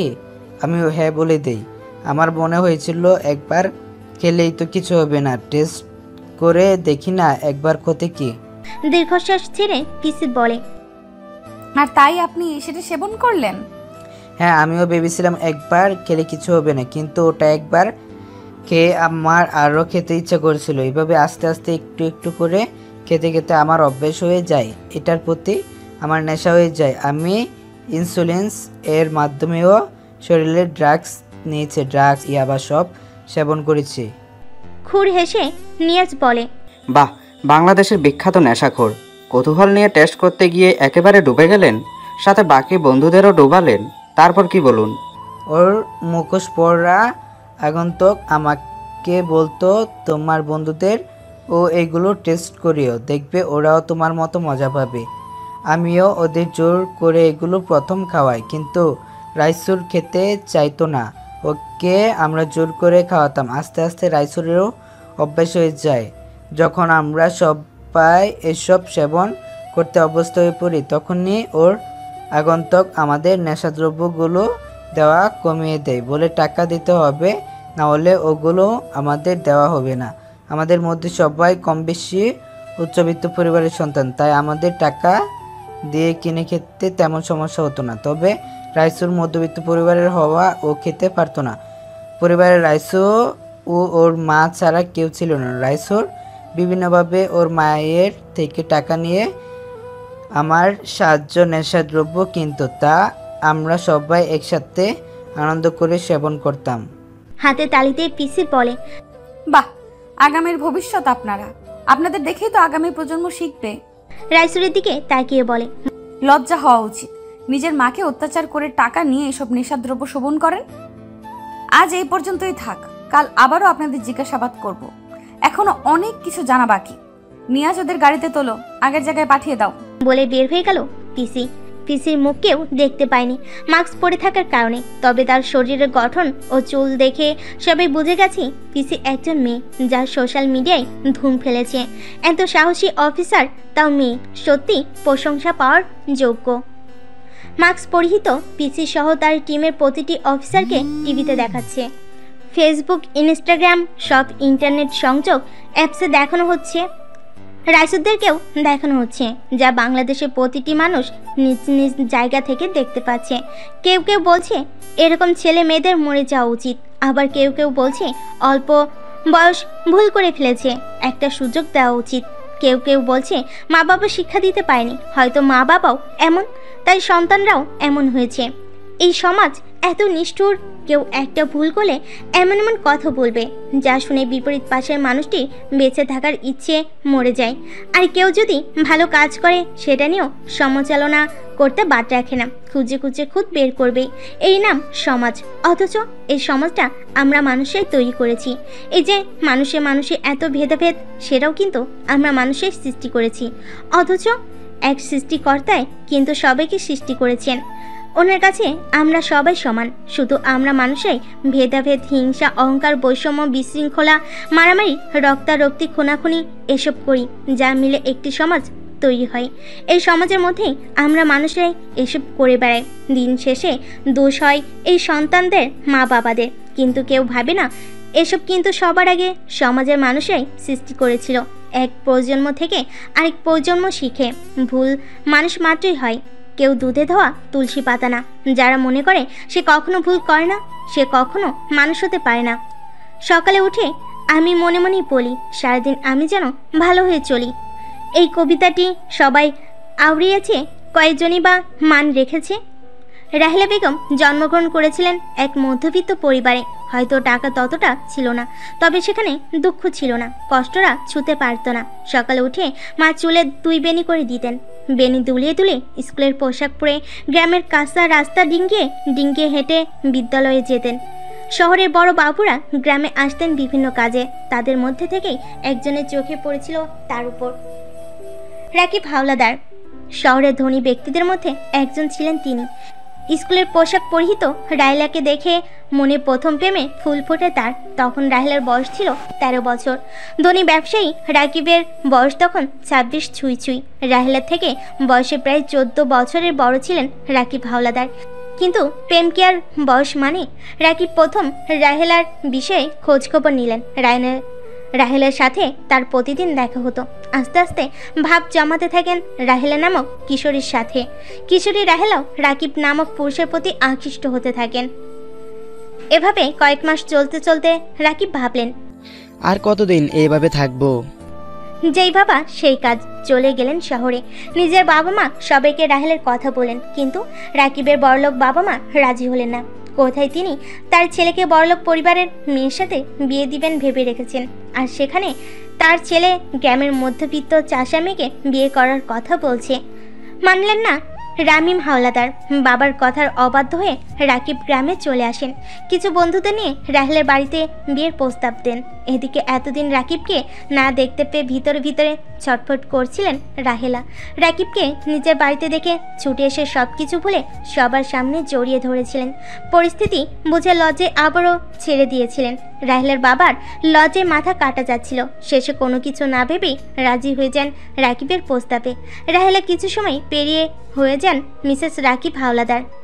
রাকিব রাহেলাকে নিয়ে শহরে চলে যান, কিন্তু তার পরিবার রাহেলাকে মেনে নেয়নি। রামিম হাওলাদার কিছু একটা ভেবে রাহেলা ও রাকিবকে বাড়িতে ঠাঁই দিয়েছিলেন। সুখের সাগরে ভাষা রাকিব ভেবেছিলেন কয়েকদিন গেলে তার বাবা সহ পরিবারের সবাই এমনি এমনি সব মেনে নেবেন। সেভাবেই চলছিল তাদের দিনকাল। কয়েক মাস পরে গর্ভবতী হলেন রাহেলা। তাতে যেন খুশির সীমা ছিল না রাকিবের। অল্প বয়সী রাহেলা তখন ততটা বুঝতেন না। রাহেলার যখন 5 মাস, তখন রামিম হাওলাদার কি একটা জরুরি কাজে রাকিবকে দেশের বাহিরে পাঠান।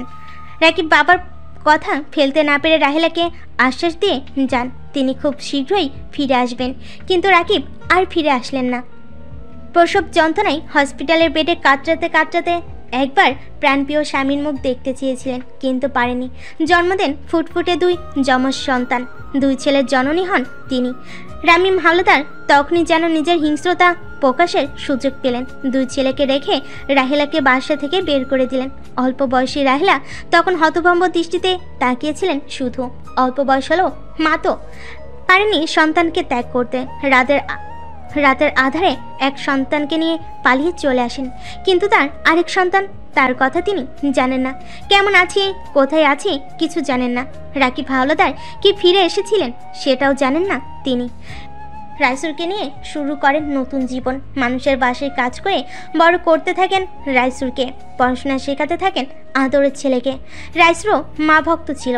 রাইসুরের সুনাম ছিল সবার মুখে মুখে, কিন্তু মা ভক্ত রাইসুর খারাপ বন্ধুদের প্রচলনায় পড়ে আস্তে আস্তে খারাপ হতে শুরু করলো। যেই রাইসুর মায়ের হাতে ছাড়া ভাত খেত না, যেই রাইসুর মায়ের কোলে মাথা না দিয়ে ঘুমোতো না, সেই রাইসুর নেশার দ্রব্য পান করে রাতের আধারে ঘরে ফিরে মাকে গালাগাল করতো টাকার জন্য।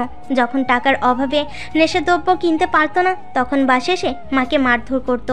হতভাগী রাহেলা নির্বাক হয়ে চেয়ে চেয়ে দেখতেন, প্রতিবাদ করতেন না। তিনি শুধু বাকরুদ্ধ হয়ে চেয়ে থাকতেন।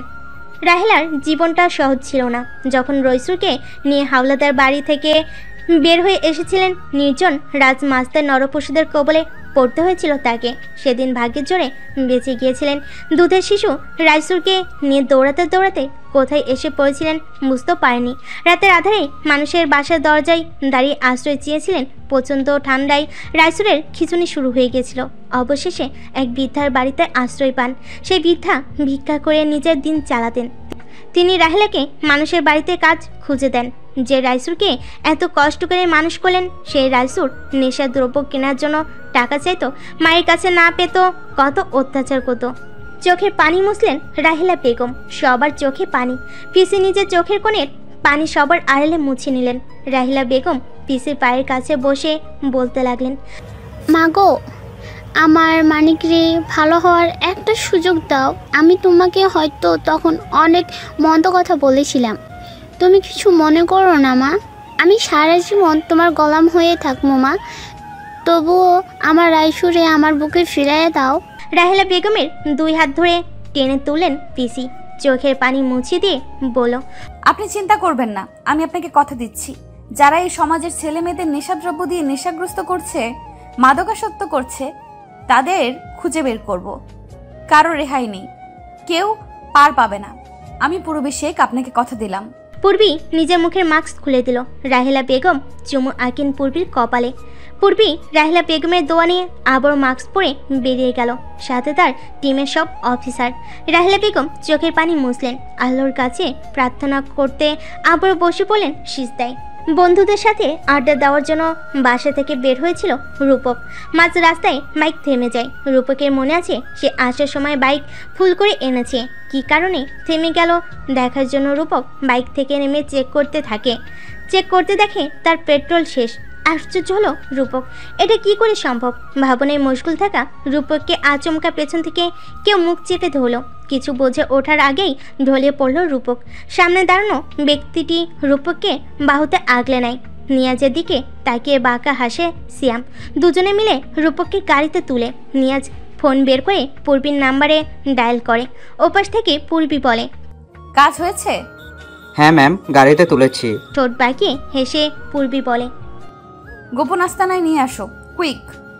শিওর ম্যাম, আমি আধা ঘন্টার ভেতরে আসছি। চেয়ারে বাঁধা অবস্থায় পড়ে আছে রূপক। তার সামনে বসে আছে পূর্বী সহ ওর টিমের অফিসার। পূর্বী জেসিকে বলল, মুখে পানি ছুঁড়ে মারো। জি ম্যাম। বলে জেসি পানি ছুঁড়ে মারে রূপকের মুখে। পিটপিট করে চোখ খুলে রূপক। শীতের মধ্যে ঠান্ডা পানি শরীরে লাগায় কাঁপতে শুরু করে। চোখের সামনে পূর্বীদের দেখে আশ্চর্য হয়ে তাকিয়ে রয়। আস্তে আস্তে মনে পড়তেই রূপক বুঝতে পারে এরাই তাকে কিডন্যাপ করেছে। ক্রোধে ফেটে পড়ে রূপক বলে, তোমরা আমাকে কিডন্যাপ করেছো কেন? কি চাই তোমাদের? সিয়াম বলে, সে তো আপনার কাছে অনেক কিছুই চায় রূপক সাহেব। ঠোঁট বাঁকিয়ে হেসে রূপক বলে, জানতাম তোমরা কিডন্যাপাররা, শুধু শুধু সময় নষ্ট করলে। আমাকে কিডন্যাপ না করে বলতে, আমি তোমাদের এমনই টাকা দিয়ে দিতাম। সামান্য টাকার জন্য তোমরা আমাকে কিডন্যাপ করলে? এই রূপক রাহামকে কিডন্যাপ করলে?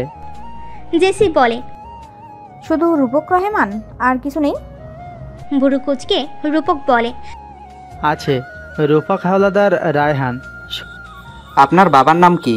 ফুঁসে উঠে রূপক বলে, কিডন্যাপ করেছো টাকার জন্য, কত টাকা চাই সেটা বলো। বাবার নাম দিয়ে তোমাদের কাজ নেই। তবে আমি সত্যিই ইমপ্রেস, আজকাল সুন্দরী মেয়েরাও কিডন্যাপারদের দলে নাম লিখিয়েছে দেখছি। তখনই সেখানে আগমন হয় রুষা আহমেদের। রুষা এগিয়ে এসে পূর্বীকে একটা ছবি দেয়, যা দেখে ঠোঁট কামড়ে হেসে পূর্বী রূপকের দিকে তাকায়। আশ্চর্য হয়ে রূপক বলে, বাহ, এত সুন্দরী মেয়েরা! তোমাদের দেখে তো মনে হচ্ছে না দরিদ্র বা মধ্যবিত্ত পরিবারের সন্তান। তাহলে তোমরা কিডন্যাপারের কাজ কেন করছো? রুষা দুই হাত ভাঁজ করে বলে, আপনাকে কে বলল আমরা কিডন্যাপার? রূপক রুষার পা থেকে মাথা পর্যন্ত দেখে বলে, হুট। ভাঁজ করে রাখা হাত জোড়া সোজা হয়ে যায় রুষার। বিস্ময় নিয়ে কিছুক্ষণ তাকিয়ে থাকে রূপকের দিকে। সিয়াম রূপককে মারার জন্য এগিয়ে যেতে নিলেই হাত উঁচিয়ে থামিয়ে দেয় পূর্বী। থেমে যায় সিয়াম। রুষা কটমট চোখে রূপকের দিকে তাকিয়ে থাকে। পূর্বী নিজের মুখের মাস্ক খুলে উঠে দেয়। পূর্বীকে দেখে অবাক হয়ে তাকিয়ে রয় রূপক। পূর্বী রূপকের সামনে এসে দাঁড়িয়ে বলে, মিস্টার রূপক হাওলাদার রায়হান, আপনাকে কিছু প্রশ্ন করব আমরা, তার সঠিক উত্তর দিতে হবে। যদি ভালোই ভালোই বলে দেন ভালো, না হলে আমরা কথা কিভাবে বের করতে হয় তা ভালো করেই জানি। বিস্ময়ে রূপকের মুখ হা হয়ে যায়। সবাইকে একবার দেখে নিয়ে আবারও পূর্বীর দিকে তাকায় রূপক। আমতা আমতা করে বলে, তুমি? সোজা হয়ে দাঁড়িয়ে পকেটে হাত গুজে পূর্বী বলে, পূর্বী শেখ, গোয়েন্দা ইনভেস্টিগেটর অফিসার। রুষা এগিয়ে এসে হাত ভাঁজ করে বলে, রুষা আহমেদ, গোয়েন্দা ইনভেস্টিগেটর অফিসার। নিয়াজ রূপকের কাঁধের পাশে দাঁড়িয়ে বলে, নিয়াজ নূর, গোয়েন্দা ইনভেস্টিগেটর অফিসার। সিয়াম ও জেসি এগিয়ে এসে রূপকের আরেক কাঁধের পাশে দাঁড়িয়ে বলে, সিয়াম আহমেদ, গোয়েন্দা ইনভেস্টিগেটরের অফিসার। একের পর এক বিস্ময় সহ্য হচ্ছে না রূপকের। মুখের ভাষা হারিয়ে ফেলেছে সে। অনেক কষ্টে উচ্চারণ করে, পানি। জেসি পানির বোতল এগিয়ে দেয় রূপকের দিকে। সিয়াম রূপকের বাঁধন খুলে দেয়। জেসি হাত থেকে পানির বোতল নিয়ে ঢকঢক করে পানি পান করে রূপক। কিছুক্ষণ পরে জোরে জোরে শ্বাস নিয়ে শান্ত হয়ে বসে থাকে রূপক। আবার সবাই চারিদিকে রাখা চেয়ারে বসে পড়ে। তো মিস্টার রূপক হাওলাদার রায়হান, কেমন ফিল করছেন এখন? বলে পূর্বী। তুমি যদি গোয়েন্দা ইনভেস্টিগেটর অফিসার হও, তাহলে আমাদের ভার্সিটিতে কি করছিলে? মাথা নিচু করে হেসে পূর্বী বলে, সে অনেক কাহিনী। ভাগ্যের ছাত্র হয়ে আপনাদের ভার্সিটিতে ভর্তি হয়েছে, তাহলে তো জানতেই পারতাম না বাবার টাকার গরম দেখিয়ে আপনিও আপনার বন্ধুরা র্যাগিং করে বেড়ান। থাক সেই সব কথা, কাজের কথায় আসি। আপনার বাবার নাম কি? মাথা নিচু করে রূপক বলে, রাকিব হাওলাদার। মায়ের নাম? নিজের প্রশ্নে রেগে যায় রূপক। মুহূর্তের মধ্যে চোখ মুখ লাল হয়ে যায়, দাঁতে দাঁত চেপে বলে, রাহেলা বেগম হাওলাদার। আপনার মাকে আপনি কখনো দেখেছেন? বলে রুষা। চিৎকার করে রূপক বলে, না, কখনো দেখিনি, আর না কখনো দেখতে চাই। ওই স্বার্থপর মহিলাকে আমি কখনো দেখতে চাই না, কখনো না। পূর্বী বলে, নিজের মাকে স্বার্থপর বলছেন কেন? মা? মা ঠিকই তো মা, কিন্তু আমি ওই মহিলাকে নিজের মা হিসাবে মানি না। কোনো স্বার্থপর মহিলা আমার মা হতে পারে না। ওই মহিলার জন্য আমার পাপা কষ্ট পেয়েছে, এখনও কষ্ট পায়। আমি দেখি তো ওই রাতের আধারে লুকিয়ে ওই মহিলার ছবি দেখে পাপা আর কাঁদে। স্বার্থপর মহিলা।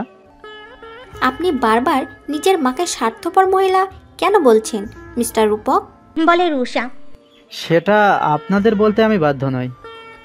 আপনারা যা জানার জন্য আমাকে তুলে এনেছেন তা জিজ্ঞাসা করুন। আমরা আপনাকে যা জিজ্ঞেস করছি তার উত্তর দিন। আমরা আপনার মায়ের বিষয়ে জানতে চাই। উত্তেজিত হয়ে রূপক বলে, ওই মহিলা কখনো আমার মা হতে পারে না। জন্ম দিলেই মা হওয়া যায় না, মা হতে যোগ্যতা লাগে, যা ওই মহিলার মধ্যে নেই। ওই মহিলা আমার পাপাকে কষ্ট দিয়ে পাপার অবর্তমানে অন্য লোকের সাথে পালিয়ে গিয়েছিল। তখন আমি মাত্র কয়েকদিনের শিশু ছিলাম, দুধের শিশু। বুঝতে পেরেছেন আপনারা? যে মহিলা তার দুধের শিশুকে রেখে অন্য পুরুষের সাথে স্বামীর ঘর থেকে পালিয়ে যায়, সে আর যাই হোক কখনো আমার মা হতে পারে না। কে বলেছে আপনার মা পালিয়ে গিয়েছিলেন? আমার দাদুভাই বলেছেন, কারণ তখন বাবা দেশের বাইরে ছিলেন, দাদুভাই বাড়িতে ছিলেন। আপনি আপনার দাদু ভাইয়ের কথা বিশ্বাস করেন? হ্যাঁ, করব না কেন? বোঝ হওয়ার পর থেকে আমি এটাই জানি। এগুলো থাবা মারে পূর্বী মৃদু স্বরে চিৎকার করে বলে, ভুল জানেন আপনি মিস্টার রূপক হাওলাদার রায়হান, ভুল জানেন আপনি। আপনার মা পালিয়ে যাননি, আপনার দুলাভাই তাকে বের করে দিয়েছিলেন। রাতের আধারে দুর্বল রাহেলাকে আপনার দাদু বাড়ি থেকে বের করে দিয়েছিলেন। অল্প বয়সী হলেও মা তো পারেনি নিজের সন্তানকে ছেড়ে আসতে, তাই লুকিয়ে নিজের এক সন্তানকে রেখে আরেক সন্তানকে নিয়ে পালিয়ে যান। কাপা কাপা গলায় রূপক বলে, আরেক সন্তান? হ্যাঁ মিস্টার রূপক হাওলাদার রায়হান, আপনার যমজ ভাই আছে। রাহেলা বেগম যমজ সন্তান জন্ম দিয়েছিলেন। রুষা, ছবিগুলো দেখাও। পূর্বীর কথাই রুষা একটি ছোট ফটো ফ্রেম রূপকের দিকে বাড়িয়ে দেয়। রূপক পূর্বীর দিকে জিজ্ঞাসা দৃষ্টিতে তাকায়। পূর্বীর চোখ দিয়ে ইশারা করে ছবিটি দেখতে। রূপক হাতে নিয়ে ছবিটির দিকে তাকিয়ে থাকে। ছবিটিতে তার মা ও তার মতো দেখতে একটি ছেলে, নিশ্চয় তার যমজ ভাই হবে। শিওর হওয়ার জন্য পূর্বীর দিকে তাকায়। পূর্বী সম্মতি দিয়ে বলে, ইয়েস, ইনি আপনার মা রূপক, সাথে ছেলেটা আপনার থেকে 5 সেকেন্ডের বড় যমজ ভাই রাইসুর। সে বর্তমানে মাদকাসক্তির দায়ে জেলে আছে। অবাক হয়ে রূপক বলে, কি? শ্বাস ছেড়ে পূর্বী বলে, জি, রাইসুর মাদকাসক্ত। তবে ও আগে এমন ছিল না। আগে ওরা যেখানে থাকতো সেখানে সবাই রাইসুরকে মাথায় তুলে নাচতো। ওর ব্যবহারে কত শত রমণী প্রেমে পড়ত। বৃদ্ধা থেকে শুরু করে এলাকার অল্প বয়সী আধ বয়সী নারীরাও রাইসুরের প্রশংসায় পঞ্চমুখ ছিল। সে রাইসুর নিজের না থাকলেও যথাসম্ভব চেষ্টা করত সবাইকে সহযোগিতা করার। যে রাইসুর তার মা রাহেলা বেগমের গর্ব ছিল, সেই রাইসুর আজ মাদকাসক্ত। কেন? খারাপ বন্ধু বান্ধব রাইসুরকে নষ্ট করে দিল। মায়ের কোলে ঘুমানো রাইসুর টাকার জন্য মায়ের গায়ে হাত পর্যন্ত তুলতে বাদ রাখেনি। এর জন্য কে দায়ী? বন্ধু বান্ধব। তবে শুধু খারাপ বন্ধুদেরই দোষ নেই, সাথে রাইসুরেরও আছে। কথায় বলে না, নিজে ঠিক থাকলে জগৎ ঠিক। যারা যুবককে ধ্বংস করার পথে নেমেছে তাদের আমরা ছাড়ব না। যারা স্কুল কলেজ ভার্সিটির ছেলে মেয়েদের ড্রাগস সেবন করাচ্ছে এবং বিক্রি করাচ্ছে, ওদের কখনো ক্ষমা করা হবে না। ওদের শাস্তি পেতে হবে। ভয়াবহ পরিণাম ওদের জন্য অপেক্ষা করছে। কেউ রেহাই পাবে না, কেউ না। চোখ ছলছল করছে রূপকের।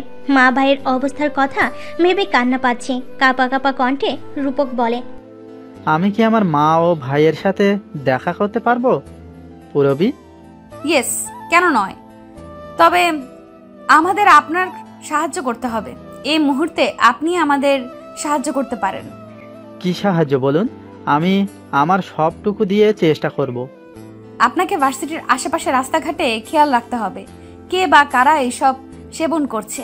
আপনাকেও তাদের একজন হতে হবে। এক কথায় আপনাকে ওদের মতো মাদকাসক্ত হতে হবে। আপনি কৌশলে সেগুলো ফেলে দিবেন, ওরা যেন এটা জানে আপনিও তাদের মতো ড্রাগস সেবন করছেন। আপনার সাথে আমাদের টিমের অফিসারদের থেকে একজন থাকবে, সেও আপনার মতোই অভিনয় করে যাবে। তো বলুন মিস্টার রূপক হাওলাদার রায়হান, আপনি কি আমার প্রস্তাবে রাজি? মাথা নিচু করে রূপক ঠোঁট কামড়ে হেসে বলে, আপনি বললে তো জানো হাজির ম্যাম। বিস্ময়ে সবার মুখ হাও হয়ে যায়। সবার মুখের রিয়াকশন দেখে রাগ বেড়ে যায় পূর্বীর। কটমট চোখে রূপকের দিকে তাকিয়ে থাকে। রূপক পূর্বীর চাহনি দেখে চোখ মারে, তা কারোরই দৃষ্টিগোচর হয়নি। ঠোঁট চেপে সবাই মিটমিট করে হাসছে, তা দেখে পূর্বীর রাগ যেন আকাশ ছুলো। ধমকে উঠে ডাকে, রুষা। কেঁপে উঠে রুষা বলে, জি জি ম্যাম। পূর্বী রুষাকে কিছু বলবে তার আগেই রূপক রুষার দিকে তাকিয়ে বলে, হ্যাঁ হট লেডি অফিসার। রুষা কটমট করে তাকায়, তা দেখে শব্দ করে হেসে রুষাকে চোখ মারে রূপক।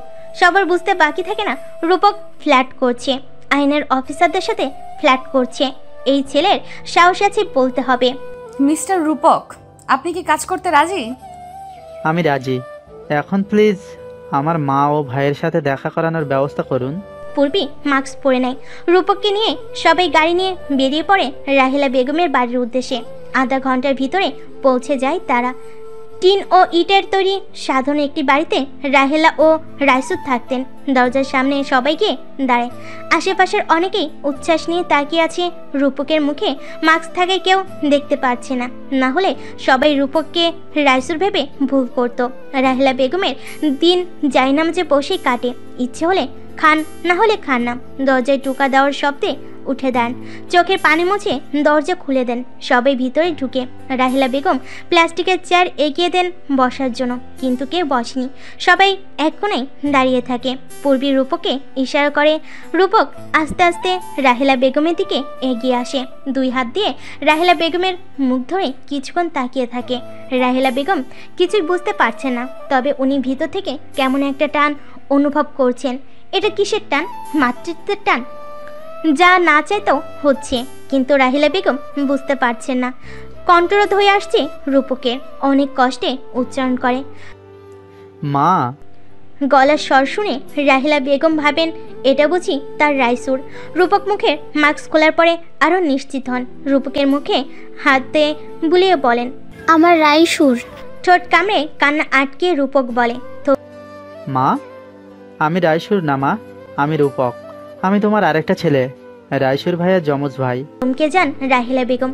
তার কণ্ঠনালী কাঁপছে, সাথে সমস্ত শরীর অবশ হয়ে আসছে। আবার কাঁপা কাঁপা হাতে রূপকের গালে হাত রাখেন। সারা মুখে হাত বুলিয়ে আচমকা চুমু দিতে শুরু করেন, সাথে অবিরামভাবে চোখের পানি ঝরছে, যা রূপকের সারা মুখে ভেসে যাচ্ছে। এই নাম বুঝি মা। এত বছর পরে নিজের সন্তানকে দেখতে পাবেন, বিশ্বাস করতে পারেনি রাহিলা বেগম। তিনি তো আশা ছেড়ে দিয়েছিলেন। ভাগ্য তার আরেক ছেলেকে তার কাছে নিয়ে এলো। রূপকের মুখে চুমু দিতে দিতে জ্ঞান হারান রাহিলা বেগম। ঢলে পড়েন রূপকের বুকে। রূপক দুই হাতে মাকে আগলে নেয়, কোলে তুলে বিছানায় শুয়ে দেয়। রুষা পানি ছিটিয়ে দেয় মুখে। সিয়াম ডাক্তারকে ফোন করে। রূপক মায়ের হাত ধরে হাউমাউ করে কান্না করছে। নিয়াজ রূপকের কাঁধে হাত রেখে কাঁদতে মানা করে। রূপকের কান্না থামে না, সে কেঁদে যাচ্ছে। কিছুক্ষণের মধ্যেই ডাক্তার চলে আসেন, কিন্তু রূপক তার মাকে ছাড়ছে না। না ছাড়লে ডাক্তার দেখবে কি করে। বাধ্য হয়ে পূর্বী দেয় এক ধমক। সবাই কেঁপে ওঠে সেই ধমকে। রূপক মায়ের হাত ছেড়ে নিয়াজের পাশে এসে দাঁড়ায়। নিয়াজ দুহাতে রূপকের কাঁধ ধরে রেখে সান্ত্বনা দিচ্ছে। রাহিলা বেগমের প্রেশার চেক করেন ডাক্তার, তারপর বলেন, উনি নিয়মিত খাওয়া দাওয়া করছেন না, নিয়মিত ঘুমাচ্ছেন না। এরকম হলে তো উনি মারা যাবেন। এমন করলে তো শুকিয়ে যাবে। আমি কিছু ওষুধ লিখে দিচ্ছি, আর একটা স্যালাইন লিখে দিচ্ছি, ওগুলো নিয়ে আসুন। ওনার শরীর দুর্বল, স্যালাইন না দিলে সুস্থ হবে না। সিয়াম প্রেসক্রিপশন হাতে নিয়ে ছুটে যায় আশেপাশে ফার্মেসি থেকে, সব নিয়ে আসে। ডাক্তার স্যালাইন লাগিয়ে দিয়ে যান, সেই সাথে কোন ওষুধ কিভাবে খেতে হবে সেটাও বলে যান। সব কিছু শেষে সিয়াম ডাক্তারকে নিয়ে বেরিয়ে যায়। পারিশ্রমিক দিয়ে আবারও পূর্বীর সামনে এসে দাঁড়ায়। পূর্বী বুড়ো কুচকে জিজ্ঞাসা করে, সিয়াম পূর্বীর ফোন এগিয়ে দেয়। পূর্বী স্ক্রিনের দিকে তাকায়। জুনিয়র রাজকুমার নামটা ভেসে আসছে স্ক্রিনে, সাথে কল্পের হাস্যোজ্জ্বল ড্যাশিং এক ছবি। সবার দৃষ্টি পূর্বীর ফোনের দিকে নিবদ্ধ। রূপকও ভুরু কুঁচকে কল্পের ছবি দেখে পূর্বীর দিকে তাকিয়ে থাকে। অস্বস্তি নিয়ে পূর্বী বলে, কি আমার ফোন আপনার কাছে কেন? মাথা চুলকে সিয়াম বলে, ম্যাম আপনার ফোন গাড়িতে ফেলে এসেছিলেন। হাত বাড়িয়ে ফোন হাতে নেয় পূর্বী। সবার দৃষ্টি এখনও তার দিকে নিবদ্ধ। ফোন কেটে অফ করে পকেটে রেখে দেয় পূর্বী। তা দেখে আড়ালে সবাই ঠোঁট কামড়ে হাসে, যার চোখ এড়াতে পারেনি পূর্বী। মনে মনে কল্পের উপর রাগ হয় তার। ফোন দেওয়ার আর সময় পায়নি। বিড়বিড় করে আচ্ছা মতো কল্পকে গালি দেয়, যা পাশে দাঁড়ানো রূপকের কানে যায়। রূপক মাথা নিচু করে হাসে। স্যালাইন শেষ হওয়ার কিছুক্ষণ পর রাহিলা বেগমের জ্ঞান ফিরে। মা ছেলের সে কি কান্না! রাহিলা বেগম হয়তো কখনো ভাবতেও পারেনি আরেক ছেলেকে ফিরে পাবেন। রাহিলা বেগমকে ঘুমের ওষুধ খাওয়ানো হয়েছে, তাই তিনি ঘুমাচ্ছেন। জেসিকে রাহিলা বেগমের খেয়াল রাখতে বলে। রূপককে নিয়ে বেরিয়ে যায় বাকিরা। উদ্দেশ্য রাইসুর ও রূপককে মুখোমুখি করানো। রূপকও ভীষণ এক্সাইটেড নিজের ভাইকে দেখবে, আবার নিজের চেহারার মতো দেখতে। আধা ঘন্টার মধ্যে গোয়েন্দা অফিসে পৌঁছায় সবাই। রাইসুর সহ বাকিদেরকে রিমান্ডে রাখা হয়েছে। আর কিছু সময় তারপরই নিজের চেহারার মতো আরেকজনকে দেখবে রূপক। ভাবতেই রূপকের কেমন অ্যাডভেঞ্চার লাগছে। নিয়াজ ও সিয়াম রাইসুরকে আনতে গেল। রূপককে একটি চেয়ারে বসানো হয়েছে, সামনাসামনি আরেকটি চেয়ার যেটাতে রাইসুরকে বসানো হবে। অন্ধকার কারাগারে শুয়ে আছে রাইসুর। নিজের প্রতি ঘৃণা জন্মাচ্ছে তার। নিজেকে কুলাঙ্গার সন্তান মনে হচ্ছে। সত্যি তো সে কুলাঙ্গার। নেশার দ্রব্যের জন্য মায়ের গায়ে পর্যন্ত হাত তুলতে বাদ রাখেনি সে। অথচ কয়েক মাস আগে এই রাইসুর নিজের হাতে রান্না করে মাকে খাওয়াতো, মায়ের কাপড় ধুয়ে দিত। মাঝে মধ্যে টিউশনির টাকা থেকে যেগুলো খরচ করে বেঁচে দিত, সেই টাকাগুলো দিয়ে মাকে নিয়ে ফুচকা খেত। আশেপাশে মানুষ এসব দেখে চোখ জোড়াতো আর বলতো, এরকম সন্তান যেন প্রতিটি ঘরে জন্মায়। আজ লোকে থুতু দেয়। সবাই মনে মনে রাইসুরের মৃত্যু কামনা করে, কিন্তু সবাই মুখ ফিরিয়ে নিলেও মায়ের রাজপুত্র রাইসুর জানে তার মা কখনো তাকে অভিশাপ দিবে না, তাকে ছেড়ে যাবে না। মায়েরা বুঝি এমনই হয়, সন্তান শত অন্যায় করলেও ক্ষমা করে দেন। রাইসুর তোমার সাথে একজন দেখা করতে এসেছে। মুখ তুলে তাকে রাইসুর। তার সাথে দেখা করার মতো শুধু তার মাই আছে। তবে কি তার মা এলেন? রাইসুরের বুকটা হাহাকার করে উঠল। তার মনে হলো কতদিন তার মাকে দু চোখ ভরে দেখা হয়নি, অথচ কয়েক ঘন্টা আগেও তিনি রাইসুরের সাথে দেখা করে গেছেন। কিন্তু রাইসুর অপরাধবোধ লজ্জায় মায়ের দিকে চোখ তুললে তাকায়নি। রাইসুরের ভাবনার মাঝে সিয়ামকে হাত করা পরিয়ে দিল। নিয়াজ ও সিয়াম দুই দিক থেকে রাইসুরকে ধরে বের করে আনলো। রাইসুরকে এনে বসানো হলো রূপকের সামনে চেয়ারে। রূপক অপলক দৃষ্টিতে ভাইয়ের দিকে তাকিয়ে আছে। রাইসুর এখনো মাথা তুলে তাকায়নি। সে ভেবেছে তার মা দেখা করতে এসেছেন, তাই মাথা নিচু করে রেখেছে। ভাই চোখ তুলে সামনে বসে থাকা ব্যক্তির দিকে তাকালো রাইসুর। কয়েক সেকেন্ড এভাবেই তাকিয়ে থাকলো। আস্তে আস্তে রাইসুরের মুখে হাসি ফুটে ওঠে। ভাই আবারও রূপকের সেই সম্বোধন, যা রাইসুরের হাসিকে আরো গাঢ় করলো। রূপক দুই হাত দিয়ে চ্যাপটে ধরে রাইসুরকে, কিন্তু দুর্ভাগা রাইসুর হাত করা পর্ণ হাতের দিকে তাকে দীর্ঘশ্বাস ছেড়ে মলিন হাসলো। চাইলেও ভাইয়ের পিঠে স্নেহের হাত রাখতে পারল না। রাইসুর নিজের কাঁধে তরল জাতীয় কিছু অনুভব করলো। ঘাড় নড়াতে লাগলো বারবার। চোখের পানি মুছে রাইসুরকে ছেড়ে দেয় রূপক। আবারও চেয়ারে বসে। তুমি আমাকে দেখে অবাক হওনি ভাই? রূপকের প্রশ্নে কিঞ্চিত হেসে রাইসুর বলে, অবাক হয়েছি, তবে কিছুটা। আমি তোর সম্পর্কে আগে থেকে জানতাম। মা আমাকে বুঝতে শেখার পরই তোর কথা বলেছিলেন।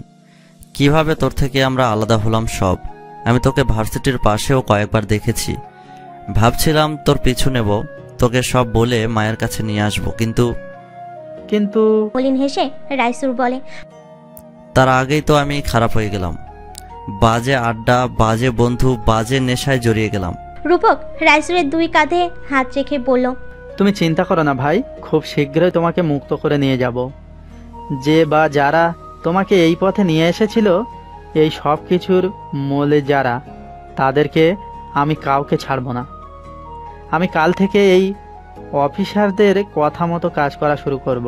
আসল অপরাধীকে ধরিয়ে দিয়ে তোমাকে নিয়ে যাব মায়ের কাছে। তুমি মা বাবা মিলে খুব সুন্দর একটা পরিবার হব।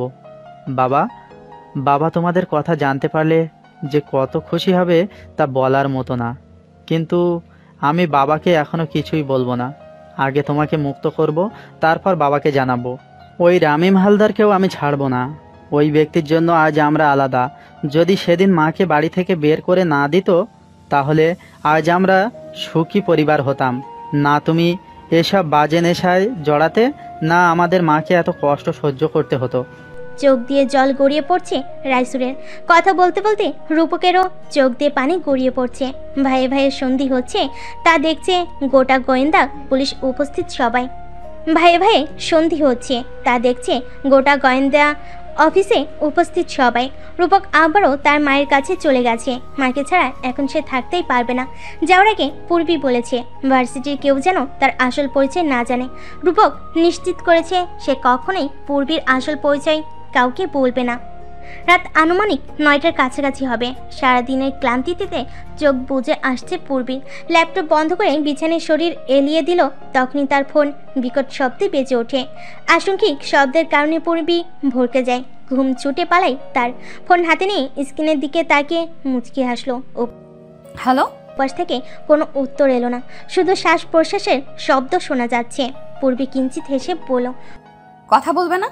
ওপাশ থেকে অস্পষ্টভাবে কারোর ফুফানোর আওয়াজ আসছে। ব্যস্ত হয়ে পূর্বী জিজ্ঞেস করে, কি হয়েছে? গল্প কাঁদছো কেন? তুমি আমাকে একটু ভালোবাসো না সিনিয়র? একটু না। কে বলেছে আমি তোমাকে ভালোবাসি না? তুমি যদি আমাকে ভালোই বাসতে তবে কখনো আমাকে অবহেলা করতে পারতে না, আমার কল রিসিভ করতে। সরি গল্প, তখন আমি জরুরি কাজে ছিলাম। তখন ফোন রিসিভ করার অবস্থায় ছিলাম না আমি। কাজ? আমার বেলাতেই তোমার সব কাজের কথা, বাকি সবার বেলায় ঠিকই আছে।